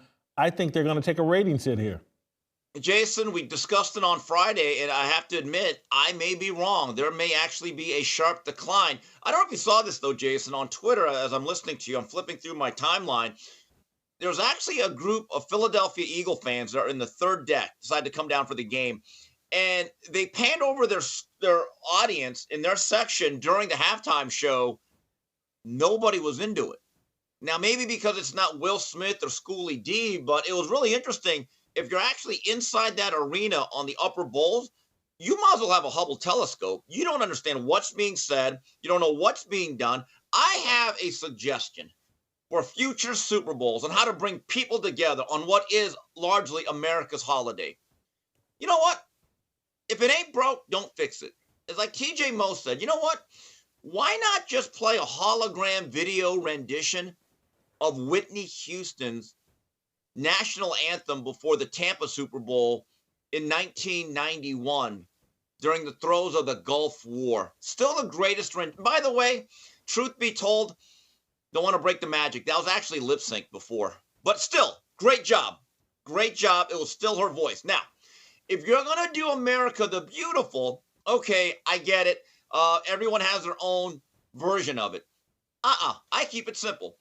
Do the one that Ray Charles did, the famous one that he did, I think, in the early to mid 80s. I'll never forget, Jason. The most emotional boxing match I've ever covered was 3 weeks after 9/11 in New York City. It was the Bernard Hopkins-Felix Trinidad fight, which went from September 15th to September 29th. I was literally going to go to Newark Airport with Doug Fisher when we were both at Max Boxing before the Twin Towers were struck down. When Bernard Hopkins came in to that tape of that song, America the Beautiful, it was one of the most emotional things I've ever seen. So, you know what? Let's not screw around here. Let's not bring in all these other singers. Let's just keep it simple. Run taped and video edited versions of that song. And as for the Black National Anthem, Jason, I'm going to tell you something. No one was impacted by it. You know why? We were all milling around. None of us paid attention to it at all. It might as well. It could have been in JB's backyard. No one would have cared. It's funny you mentioned it because I sensed that in the crowd, and not just the upper bowl of the stadium, but throughout the crowd, I don't think people were into this halftime performance. I know you missed a significant portion of it, but generally speaking, like when it's Prince, Michael Jackson, any of these people with a long catalog of songs, even Beyonce, when they go into their most popular songs that everyone knows, and virtually every song they do, the crowd goes crazy. Oh, they're doing blah, blah. And that was not the case here. It was far more muted and just, he doesn't have classic songs that everyone knows. If I recall correctly, Michael Jackson was in January of 93 for the Cowboys-Bills in Pasadena at the Rose Bowl. I remember at the party that I was at, nobody left. I mean, that was an iconic performance. And by the way, that was actually a reaction to the criticism the NFL was getting for boring halftime shows. That's when In Living Color did their Men on Football. So they felt as, okay, we got to ramp this up here. Prince, if I recall correctly, was 2006 or 7 in Miami, where the rain became a prop. I mean, the greatness of Prince is it didn't matter how wet it got. That guy put on an incredible performance. Now, if it was up to me, and they say to Jay-Z, you've had a nice run. You've done all the militant stuff. You've urbanized it to a certain degree. We're going to bring this back to center. You hire Steve Kim. This is the lineup that I'd have because I'm going to make this into something that's fun. And you remember Stevie B, Lisa, Debbie Deb, Trenier, Cover Girls, Expose. I'm doing Super Bowl freestyle. Oh my God. Everyone have their Cavalry pants on, cardigan sweaters, Aquanet on your hair. We are going to have a great time. You do a Steve Kim Super Bowl show. I'll have people cutting the rug there, Whitlock. Butter, I'm going to tell you the perfect solution. If they were trying to be real and they wanted to be edgy, this plays into something Butter would have a bit more expertise. Morgan Wallen should be doing halftime. He's mammoth. If they want to reach young people, if they want a crossover audience, he did that song with Lil Durk. Morgan Wallen is arguably the biggest star in music right now, and he would give them some edginess that they clearly think they're lacking or want to do. But he does mute. The athletes are into his music across the board, white or black. Morgan Wallen would be the guy that should be doing, and I know that he got drunk one night and used the N-word in front of his house, but no one cares. Kendrick Lamar was using the N-word on stage yesterday. Anyway, Morgan Wallen, am I right or wrong? I think that's a great idea. Plus, Morgan has featured with a lot of other artists as well. He could have had a full rounded lineup. Perfect call, Jason. Hey, do you know who Morgan Wallen is, Steve? Never heard. I've never heard of him. No. I'll be honest with you. Are you kidding me? No. I mean, look. He can't be serious. Look, when I work out, my playlist on my YouTube Music, they do an algorithm. The songs that come up are like Elton John, Billy Ocean. Billy Ocean at a Super Bowl. Wow. He would be on my list too. Billy Ocean, Lover Girl, Cover. Oh, he was great. Also, who also comes up? Anita Bobby Baker Brown. would pop up. Yeah, but Anita, she's not really a Super Bowl thing. I love Miss Baker. She's the best. She's the best. Now, Janet Jackson, I tell Janet, let's get back into your fighting weight, and I would love to have you back. Although, keep your clothes on. She got us into a lot of trouble last time. Not gonna lie to you, that may be a little bit of an issue. Butter, what's the name of the Lil Durk Morgan Wallen song that everyone loves? Broadway Girls. There we go. Broadway Girls. I should have asked Luke. Broadway Girls. That would have the Super Bowl on fire. I've probably only heard the song twice in my life, but I love it. It would have rocked the house. Yeah, it would rock. Anyway. Another one. Billy Joel. Go ahead. Billy Joel. He would also be on my list. Phil Collins.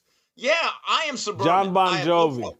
Bon Jovi, yes. John Bon We got to Jovi. get back to America. Now that's America right there.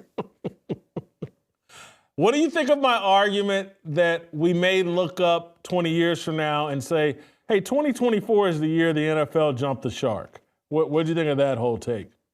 Jason, as a Happy Days aficionado, and I just want to let you know, the show was already at the tail end of its great run. Richie Cunningham had moved out. He grew up. The show was never quite the same. And I think that was an episode when everybody went to the West Coast. That's why Bonzarelli was on the water skis. They didn't really have any lakes in Wisconsin or Milwaukee that I know of that they could do that. And I'm with you, Jason. And we talk about jumping the shark. Now, that is a term that refers to a show that literally, in the snap of a finger, just drops off. It's never the same. It's headed for cancellation. But the term that I would use here has been described in terms of the decline of the newspaper business. How did it happen? It happened gradually and then suddenly. So will the Super Bowl and the NFL suddenly fall off a cliff beginning next year? No. But can I see a scenario where there's an incremental decline every single year and a loss of interest? I actually can. Now, I never imagined that, Jason, but when guys like you and I are now looking at this going, wait a minute, why are we taking the bread and circus so seriously? Why?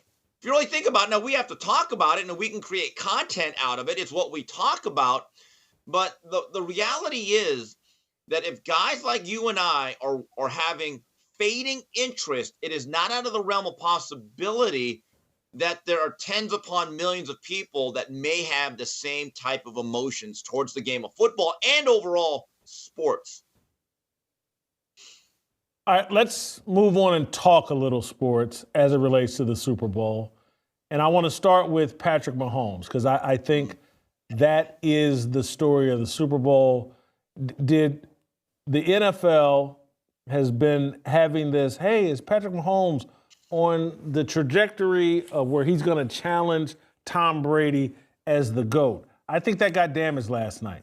And obviously I'm a Patrick Mahomes fan, love Mahomes, but in these 2 Super Bowl losses, he's completed 58% of his passes. He's averaging 248 passing yards, 3 TDs, 5 turnovers in his 2 Super Bowl losses. Tom Brady, in his 3 Super Bowl losses, 61% of his passes, 349 passing yards, 6 TDs, and 3 interceptions. I think this does a little bit of damage to Patrick Mahomes' legacy, and I think it really quiets down the, hey, is he going to surpass Tom Brady as the GOAT? Agree or disagree? I agree with that, although I've never been a guy that likes to rank players while they're still in the middle of their prime. I also think a lot of these arguments, when you literally shift it every single year based on the result instead of the totality of the career, I think that's a little short-sighted. But Jason, I've been consistent in this. I believe that if he would have been able to do a three-peat while playing extremely well this season and having a great Super Bowl, he probably starts to edge his way into the Mount Rushmore. But as far as I'm concerned, he had not surpassed Joe Montana. Okay? And here's the thing. Maybe in a dozen years, when Patrick Mahomes' career is over, maybe he has 9 more Super Bowls and his record is 8-1. And then we evaluate and say, gee, this guy went to like 13 Super Bowls, winning 9 or 10. But here's what I do know, based on what has happened in the Super Bowls that both Brady and Mahomes has played. Even in defeat, and there was 3 of them for Brady, he played some of his best games in those defeats, like the one against Nick Foles and the Eagles where he threw for over 500 yards, and you still felt like, wow, that guy played at a very, very high level. We have now seen 2 Super Bowls, one against Tampa in the COVID season, and yesterday, where, again, the offensive line did not have a great game, and that matters. But he struggled. It is what it is. What I always thought separated Joe Montana, who only played in 4, every Super Bowl, he was basically the MVP. He was an elite quarterback in every single game, and he had incredible moments, like the one against the Bengals. 3:16 left, down 3, and he leads one of the most iconic drives in the history of the National Football League. But he took care of the ball, as did Tom Brady. When Cooper DeJean scored that touchdown, I said to myself, ooh, that is a legacy-hurting type of INT. So we've kind of argued the last 2 seasons where Patrick Mahomes, you go look at his stats, there was what he did in his first 5 years in the league, and then there's as a starter, and then there's what he's done the last 2 seasons in the regular season. And there's a drop-off. And we've kind of attributed that, hey, they lost Tyreek Hill, he doesn't have the weapons, Travis Kelce's getting older, blah, blah, blah. Can we continue with the excuse of like he doesn't have the weapons, his offensive line isn't as good, or has Patrick Mahomes' play slowed down from his hot start? I think Coach JB would say he slowed down. I'm not so sure. Yeah, you know where he stands. But Jason, well, come on. Yeah. You played football, and he played football. I think a lot of what he does is hyperbole. It's never just one thing. It's always a little bit of everything. Not having Tyreek Hill, the offensive line struggling. But I would be dishonest if I did not say that I was more impressed and more entertained in general by the first 3 to 4 years of Patrick Mahomes as a starter than the last 2 or 3. And when he threw that garbage time shot, that deep post pattern to Worthy, my mind said to myself, I haven't seen that in a while. I mean, Worthy actually had 8 catches for 157.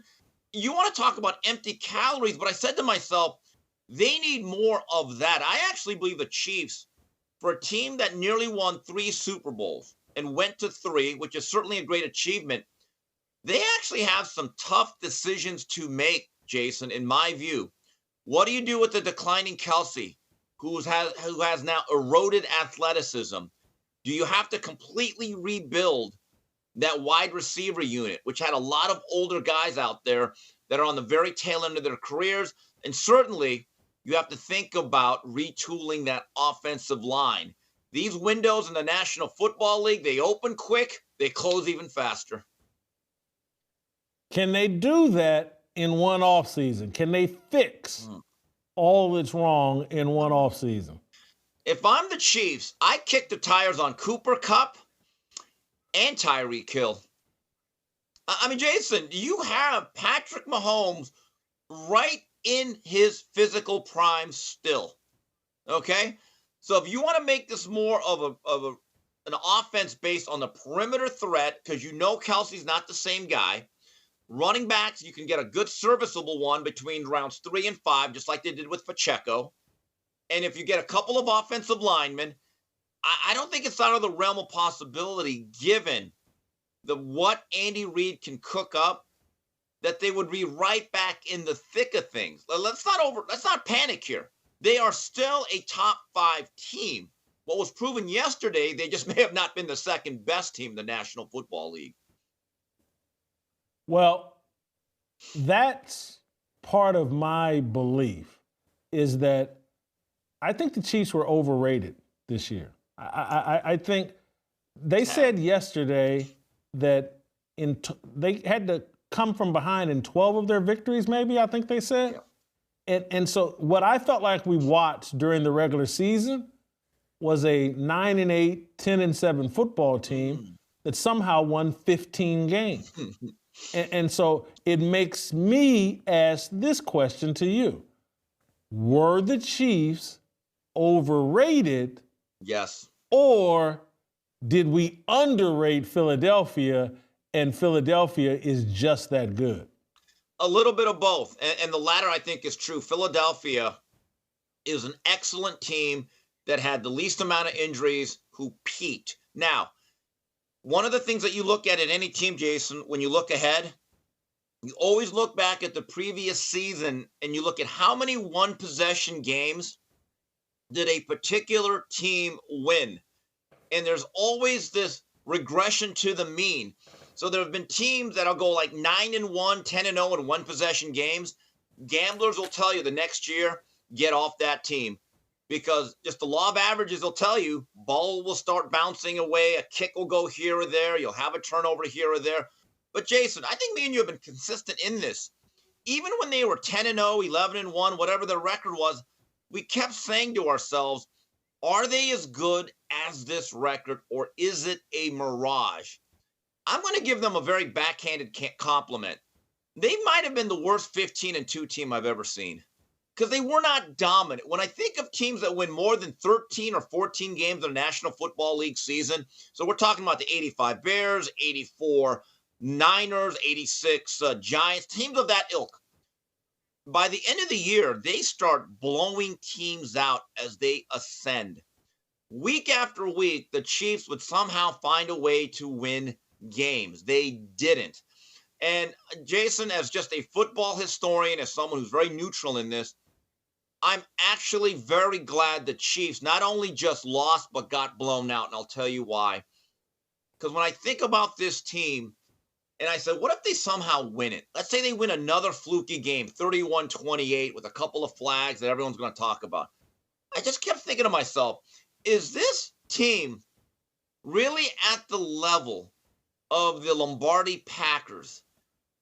Are they really at the level of the 70 Steelers, who never went back to back to back? Are they at the level of the Dallas Cowboys, who didn't make it in 94 but won 3 out of 4? Or are they even at the level of any of the Patriot teams? And the answer I kept getting was, no, they are not. Steve, I didn't tell you I was going to ask this question, but I'm going to ask anyway because you're a sports fan and you can handle this. I saw Josina Anderson tweet out something about, hey, would Lamar Jackson and the Baltimore Ravens, would they have performed better? Would they have played better? And part of me was just like, how are you going to skip to Lamar Jackson? It was Buffalo that just lost the AFC Championship game. But I get it. It's Lamar Jackson.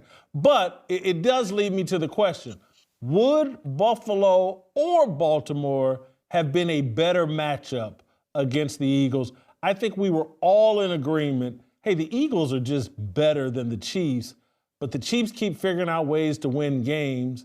And so it does lead to the question, would Buffalo or Baltimore have been a better matchup here and produced a better Super Bowl? Well, based on the fact that at one point that game was 40-6, I think the answer is obvious. But Jason, this is what it reminds me of. Remember when the John Elway-led Broncos in the 80s made 3 out of 4 Super Bowls? They made it in 86, 87, and then I believe 89. It was interesting. If you ever talk to the NFC teams on the other side of that ledger, Phil Simms admitted in 86, he was going out for his NFC Championship game against the Redskins, and before the drive happened, he said, God, I hope the Broncos win because I know the Browns are much tougher. I mean, the Browns had Minifield, Hanford, Clay Matthews, Bob Golick, and they had a really rough physical defense. But there was something about the AFC that the Broncos just kind of knew how to win games with the magic of John Elway. And they had this tricky defense led by Joe Collier, the Orange Crush. They do a bunch of tricky things, but then they get to a Super Bowl and they play a big physical NFC team, just get blown out of the water. I guarantee you a lot of those teams are glad they played the Broncos and not the Schottenheimer Browns. So in terms of that particular point, I do not disagree with Miss Anderson. You know what? I love the point you just made, perhaps unintentionally though, is that we could be seeing the reverse of John Elway. And John Elway, to me, is the guy that I would most compare to Patrick Mahomes. And so early in John Elway's career, he didn't have the running backs, the wide receivers, the physical enough defense to win Super Bowls. And it wasn't until Terrell Davis and Shannon Sharp and some wide receivers that Elway won Super Bowls. Patrick Mahomes had the pieces early, won Super Bowls, established, and if things don't get corrected, he could end up being that Denver Broncos team that just not quite good enough, and he could struggle, miss some Super Bowls or get beat in Super Bowls like we just saw as these physically dominant NFC teams take advantage of them. All right, Jason, here's the thing, though. We're not doing this again. Jason, I distinctly remember this, and it's gonna end up on freezing cold takes if someone goes through our archives.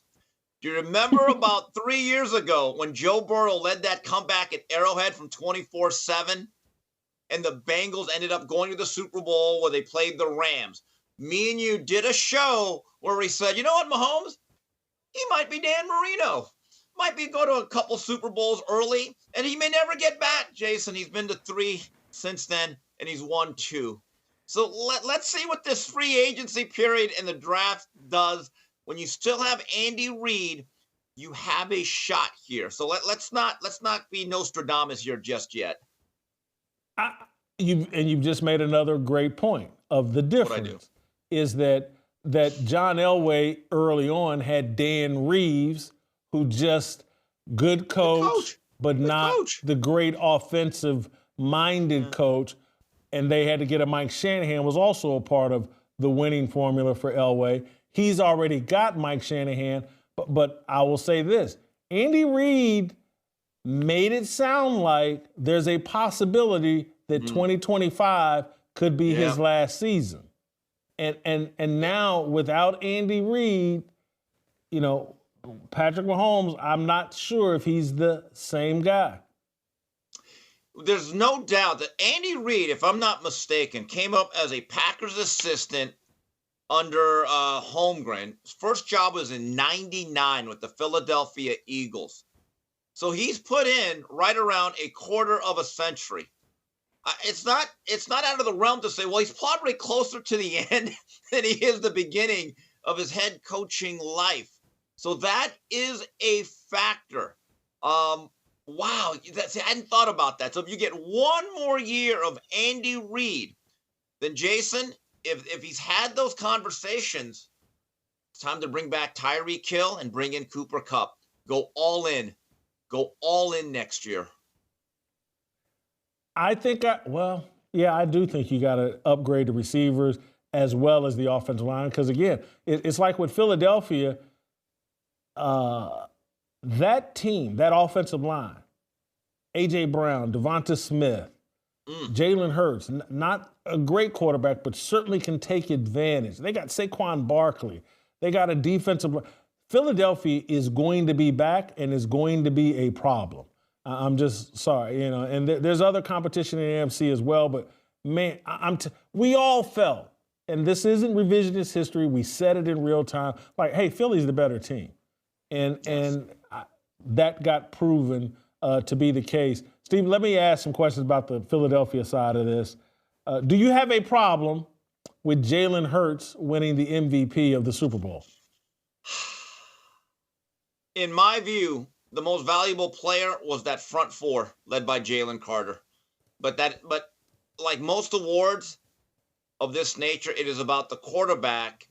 And I thought Jalen Hurts would do more on early downs and have to be more of a big-time downfield thrower, and he did hit that shot to Devonta Smith.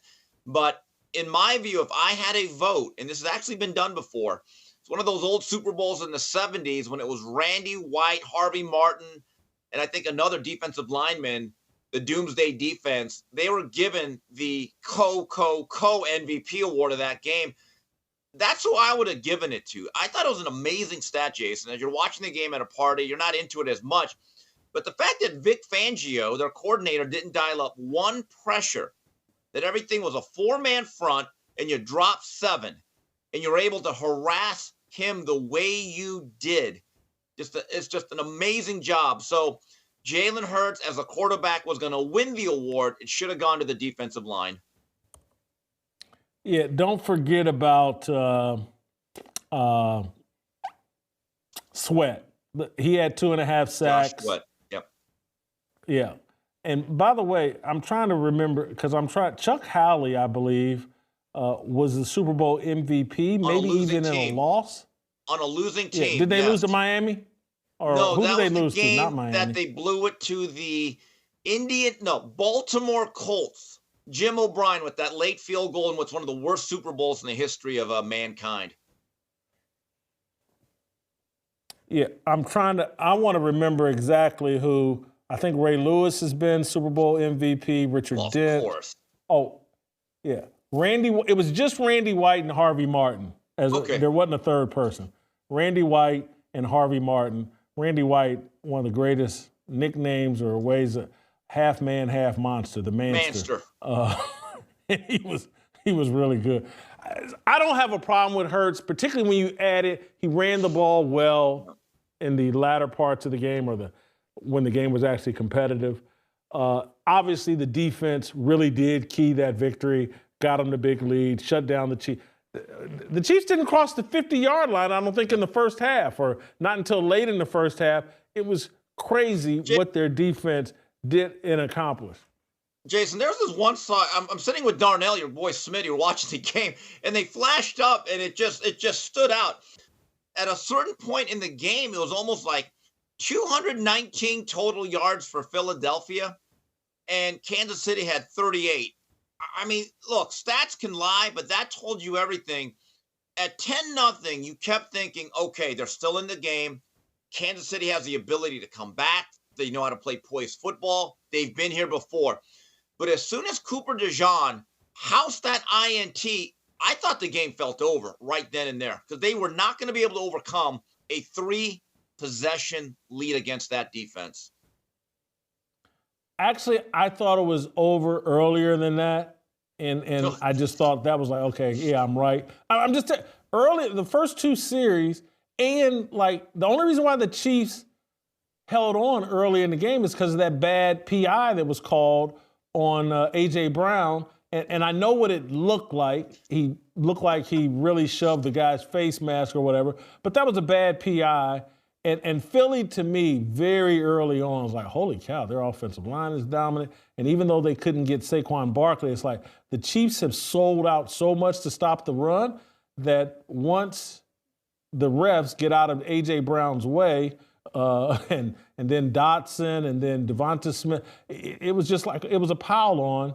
And I don't, the Philadelphia Eagles, to me, with Saquon Barkley and Jalen Hurts, that offensive line, that defensive line, that is one of the most complete teams we've seen. And I think they'll be back. There's already talk, like, I think they said the Ravens and the Chiefs are the favorites to win the Super Bowl next year. And I'm like, what game did they just watch? Why isn't Philly the favorite? Howie Roseman is just an absolute elite general manager. Jason, if you break down that game, and again, I know football's not played like that, but if you go by position, so you say, okay, give Kansas City the check mark at quarterback. You can make an argument that every other position, basically Philadelphia had a superior unit. From wide receiver, offensive line, defensive line, to linebacker, to defensive back. Tell me how many units would you have taken the room with Kansas City over Philadelphia? See, the only doubt we had was the referees. I mean, that hung over us to a certain degree that we knew Philadelphia is the better team, but we had this, I don't know if we'll call it a mental block or psychologically, we kept saying, you know what, they're going to keep this game close. I mean, the groans in that room that I was at JB's, when A.J. Brown got called on that PI, we said, here we go again. Here we go again. And then there seemed to be a makeup call. They're like, okay, maybe this will be called fair. But if you played that game 10 times on a neutral field based on the two teams, just eyeballing it, I would say Philadelphia would win at least 7 to 8 times. The other thing I think all of us felt, not named Jason Brown, is that, because I felt it every game, that like, okay, Holmes is going to catch that magic again, and he's going to start throwing darts all over the field. I thought it all regular season. Like, oh, at some point he's going to catch fire and he's going to be that magical Patrick Mahomes. And so you think, oh, Super Bowl stage, and yeah, he's had kind of a choppy season, but at any time he's going to catch that magic. And I saw a guy that struggled with some accuracy issues, and you can blame it on the offensive line if you want, but I'm not so sure. The pass that he threw behind Travis Kelce early in that game that would have been a first down, again, even his motion in throwing the ball, it didn't look Marino-ish. It didn't look Steve Young-ish. It didn't look classic. It looks, yeah, it doesn't look like that.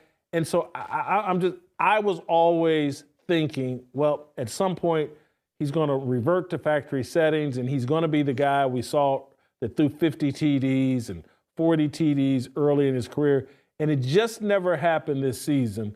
I do want to make one final point about Jalen Hurts and him getting the MVP and just what he represents in football, and just like is all the way back to his college career when he got benched at Alabama and then had to come back and bail them out at Alabama, and then went to Oklahoma and became what he was at Oklahoma. I've been saying, like, holy cow, what a leadership guy this guy is. He'll be president of the United States one day. And I say that in all seriousness. He's being packaged. He's got this all-female support team or whatever, agent and all this other stuff. I feel like Jalen Hurts is going to have an incredible football career, but I think he's being groomed for even bigger things. And I say that with a tiny bit of hesitancy or a lack of enthusiasm, because I think he's being groomed to be a left-wing, matriarchal, women are kings. And, you know, if we'd all just submit to women, I just think wait till we get to this offseason and the marketing we see around Jalen Hurts. I think and I like Jalen Hurts. I like what he represents.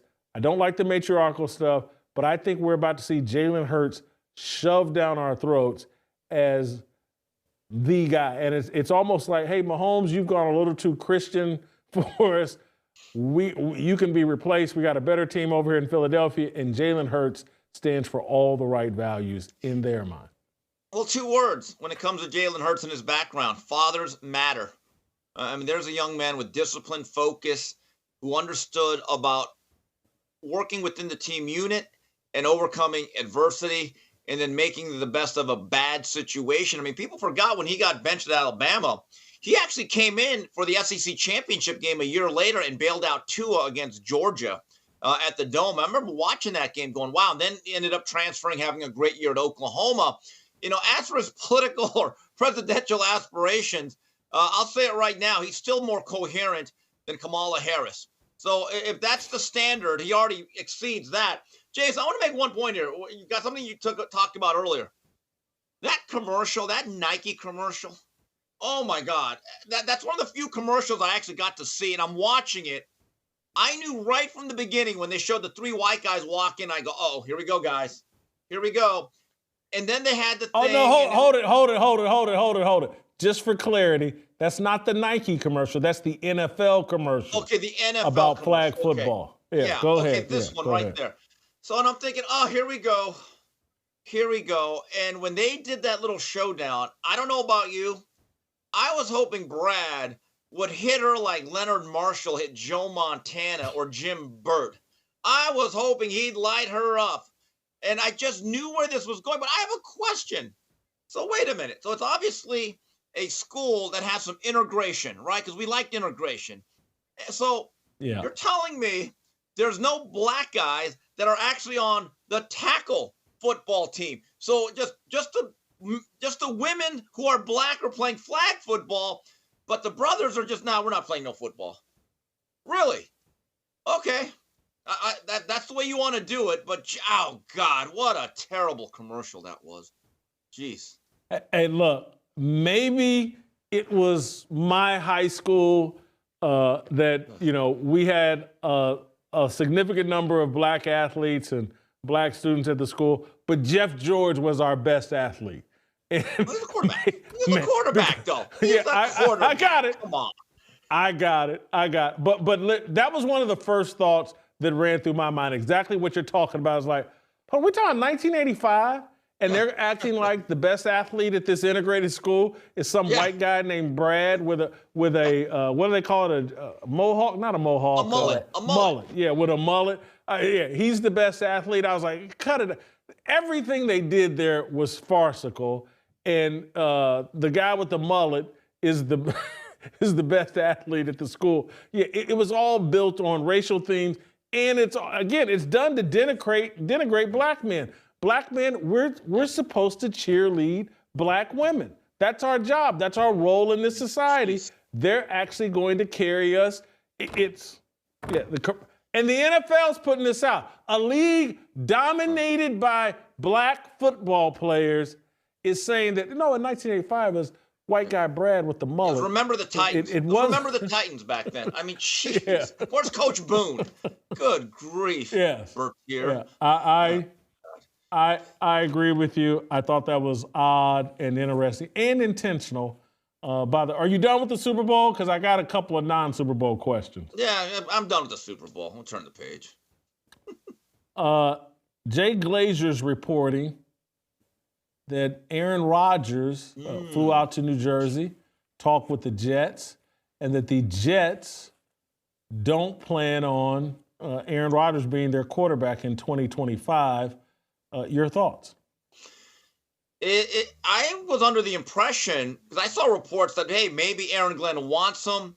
But I do wonder, though, does a new coach and maybe this new management or this new philosophy, if you're not going to be the Aaron Rodgers of circa 2010 to about 2021, all of the unusual stuff that he brings, the appearances on McAfee, the retreats, the not showing up to OTAs, Jason, I believe that played a factor in them saying, you know what, you're either all in or all out. And if you're not going to be all in, you're out. Yeah, I that clearly they probably had a conversation with exactly what you're talking about in terms of, hey, what Aaron Rodgers are we getting? Is there anywhere in Greece you need to be this offseason? Is there, the Himalayas? Now, if it's Aaron Rodgers, if it's Aaron Rodgers that wants to set up shop here in the New York area and be at all of our OTAs and go all in on this season, hey, we want that Aaron Rodgers. But if you don't want to go all in with this new coach we got, we don't want you. And I think that was probably the conversation. I guarantee you Aaron Glenn went in there like, hey, Aaron, if you're willing to hop in this foxhole with me for one season, we'd love to have you back. If you're going to go out somewhere in the woods and smoke weed this offseason and have, sit in the dark for a few days at a time, don't think we want that. And so I think the Jets got the answer they were looking for or weren't looking for or whatever and have moved on. Do you think Aaron Rodgers is someone that Mike Tomlin or some other organization should take a one-year rental on? Well, yes. If the Raiders don't sign, let's say, a Sam Darnold to a long-term deal, Pete Carroll could use a quarterback. And look, we kind of know Aaron Rodgers has a year or two at most left, so he's going to be a bridge. Now, it seems the Steelers are willing to do a lot. I don't think that they're embedded or hitch their wagon to either Fields or Russell Wilson. If I'm Tomlin and I want to spruce up my offense and be a little bit more consistent or more dynamic, that I would actually kick the tires on that. But if I'm Pete Carroll in Las Vegas, and I got to bring some excitement and some energy to a stadium which is largely not a home field advantage, I actually think the Raiders may not be the worst destination for Rodgers. Fascinating. Final question, Steve. And this is more fun than real question, but or it's not even fun. It's Bill Belichick's girlfriend did it again. They're parading around New Orleans, and she's wearing a T-shirt mocking the Atlanta Falcons. They went out to brunch, and again, she's got some ring on her finger. Bill Belichick and this mocking of the Atlanta Falcons, call them championship Falcons or whatever. Bill Belichick, I think, is more irate about not getting an NFL job than he is enthusiastic about being the head coach of North Carolina. That shirt would have only been more perfect if the Super Bowl was actually at Mercedes-Benz Stadium. I don't think there's any doubt that Bill Belichick thought, given his track record and who he is, he was going to have more interest in the NFL job market. Now, I don't know if that is a shot across the bow at Arthur Blank. But look, there was a story in The Athletic that I saw pop up on Twitter. I didn't read it, but I read the headline, is that, in essence, Bill Belichick's own behavior and the way he comports himself, his treatment of others, kind of led to him being blackballed. And, you can make an argument that there's a method to the madness and how can you argue with the results. But when you have diminishing results, those same things that you put up with then become deal breakers. And I also believe, Jason, we've talked about this league becoming more player empowerment, more about the youth. You can say what you want about the woke agenda. Maybe Bill Belichick simply does not fit in the minds of many owners in the modern day 2025 National Football League. Steve, couldn't you also argue, look, NFL owners are anywhere from probably 55 to 80 years old. Right. And I'm just sorry, when you're in that age range and some 70-year-old guy has gotten smitten with some 24-year-old smoke show and he's parading her around as his girlfriend, putting a ring on her finger, couldn't these old guys be like, they can relate like, hey, they're billionaires and they're super wealthy. They like hot girls too, but it's like, hey man, parading this around? Well, okay. It's an indication that the guy's in a crisis, and he's not interested in being a leader of young men. He's interested in pleasuring his penis, and we've seen it before. That's not a guy that I'm putting in a leadership position. Well, I mean, oh my God. Okay. Well, if he would have gotten an NFL job and then hooked up with her, if I'm an owner, I'd be like, oh God, what did we do here? What did we do here? But maybe now this is his realization. You know what? I'm done with the NFL. I'm good at Chapel Hill. Let me put in a couple of years so my son can take over the Tar Heel football program. I'm just going to let it loose. And Jason, can we be honest about it? Most men, as Chris Rock, the philosopher, once said, are as faithful as their options. Now, he's not married. He's not hitched to anybody. He's a free man. Does he not have the choice to be with who he wants to? I ask you that. Yes, he does have that choice. But it doesn't make him a good leader of men. And people have the right to recognize, like, oh, this is a guy that's lost his mind and is controlled by his smallest head to the point that he's parading around in public with a 24-year-old smoke show. And trust me, is there a part of me that can relate and sit there like, oh, look at Bill. Oh, what an inspiration. I get it. I get big cans and peanut butter or vanilla skin, all good with me. And I get that.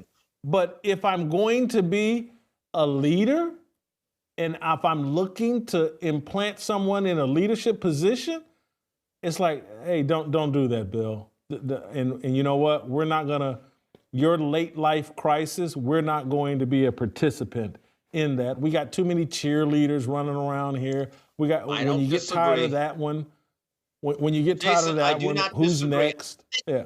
This thing right here, and again, I'm not making a judgment, but I cannot disagree with you that if I'm an owner and you're looking at every single aspect of this job, and a lot of this is about public relations and image, does this help Bill Belichick? In my honest appraisal, I would say, no, it does not. It does not. Steve, you just stuck the landing. Great job. Thank you for being patient. I know the audience. I want to thank you guys for being patient. I know how much you love Steve Kim. I love him too. I just wanted to do a few other things before we got there. Steve, thank you. I want to remind you all, don't play tomorrow yet. I want to remind you all to go to fearlessrollcall.com. Roll Call 3.0. Amazing this year. We have events for your wife or girlfriend. Friday night, Saturday night. Saturday during the day, roll call is going to be for men only. But if you want to bring your woman to Nashville and show her an awesome time, show her off, nice dress, great event, fun event, entertaining event, Friday night, Saturday night, we got the events for you. We got you covered. Ladies, you want to take your man somewhere nice. Bring him to Nashville. Bring him to roll call. You're going to have a great time Friday night. You're going to have a great time Saturday night. And Saturday during the day, we're going to fill him up with good stuff that's going to make him a better man when you guys get home. What could be better than Roll Call 3.0? FearlessRollCall.com. Go to the site right now. We'll play tomorrow. We'll see you tomorrow.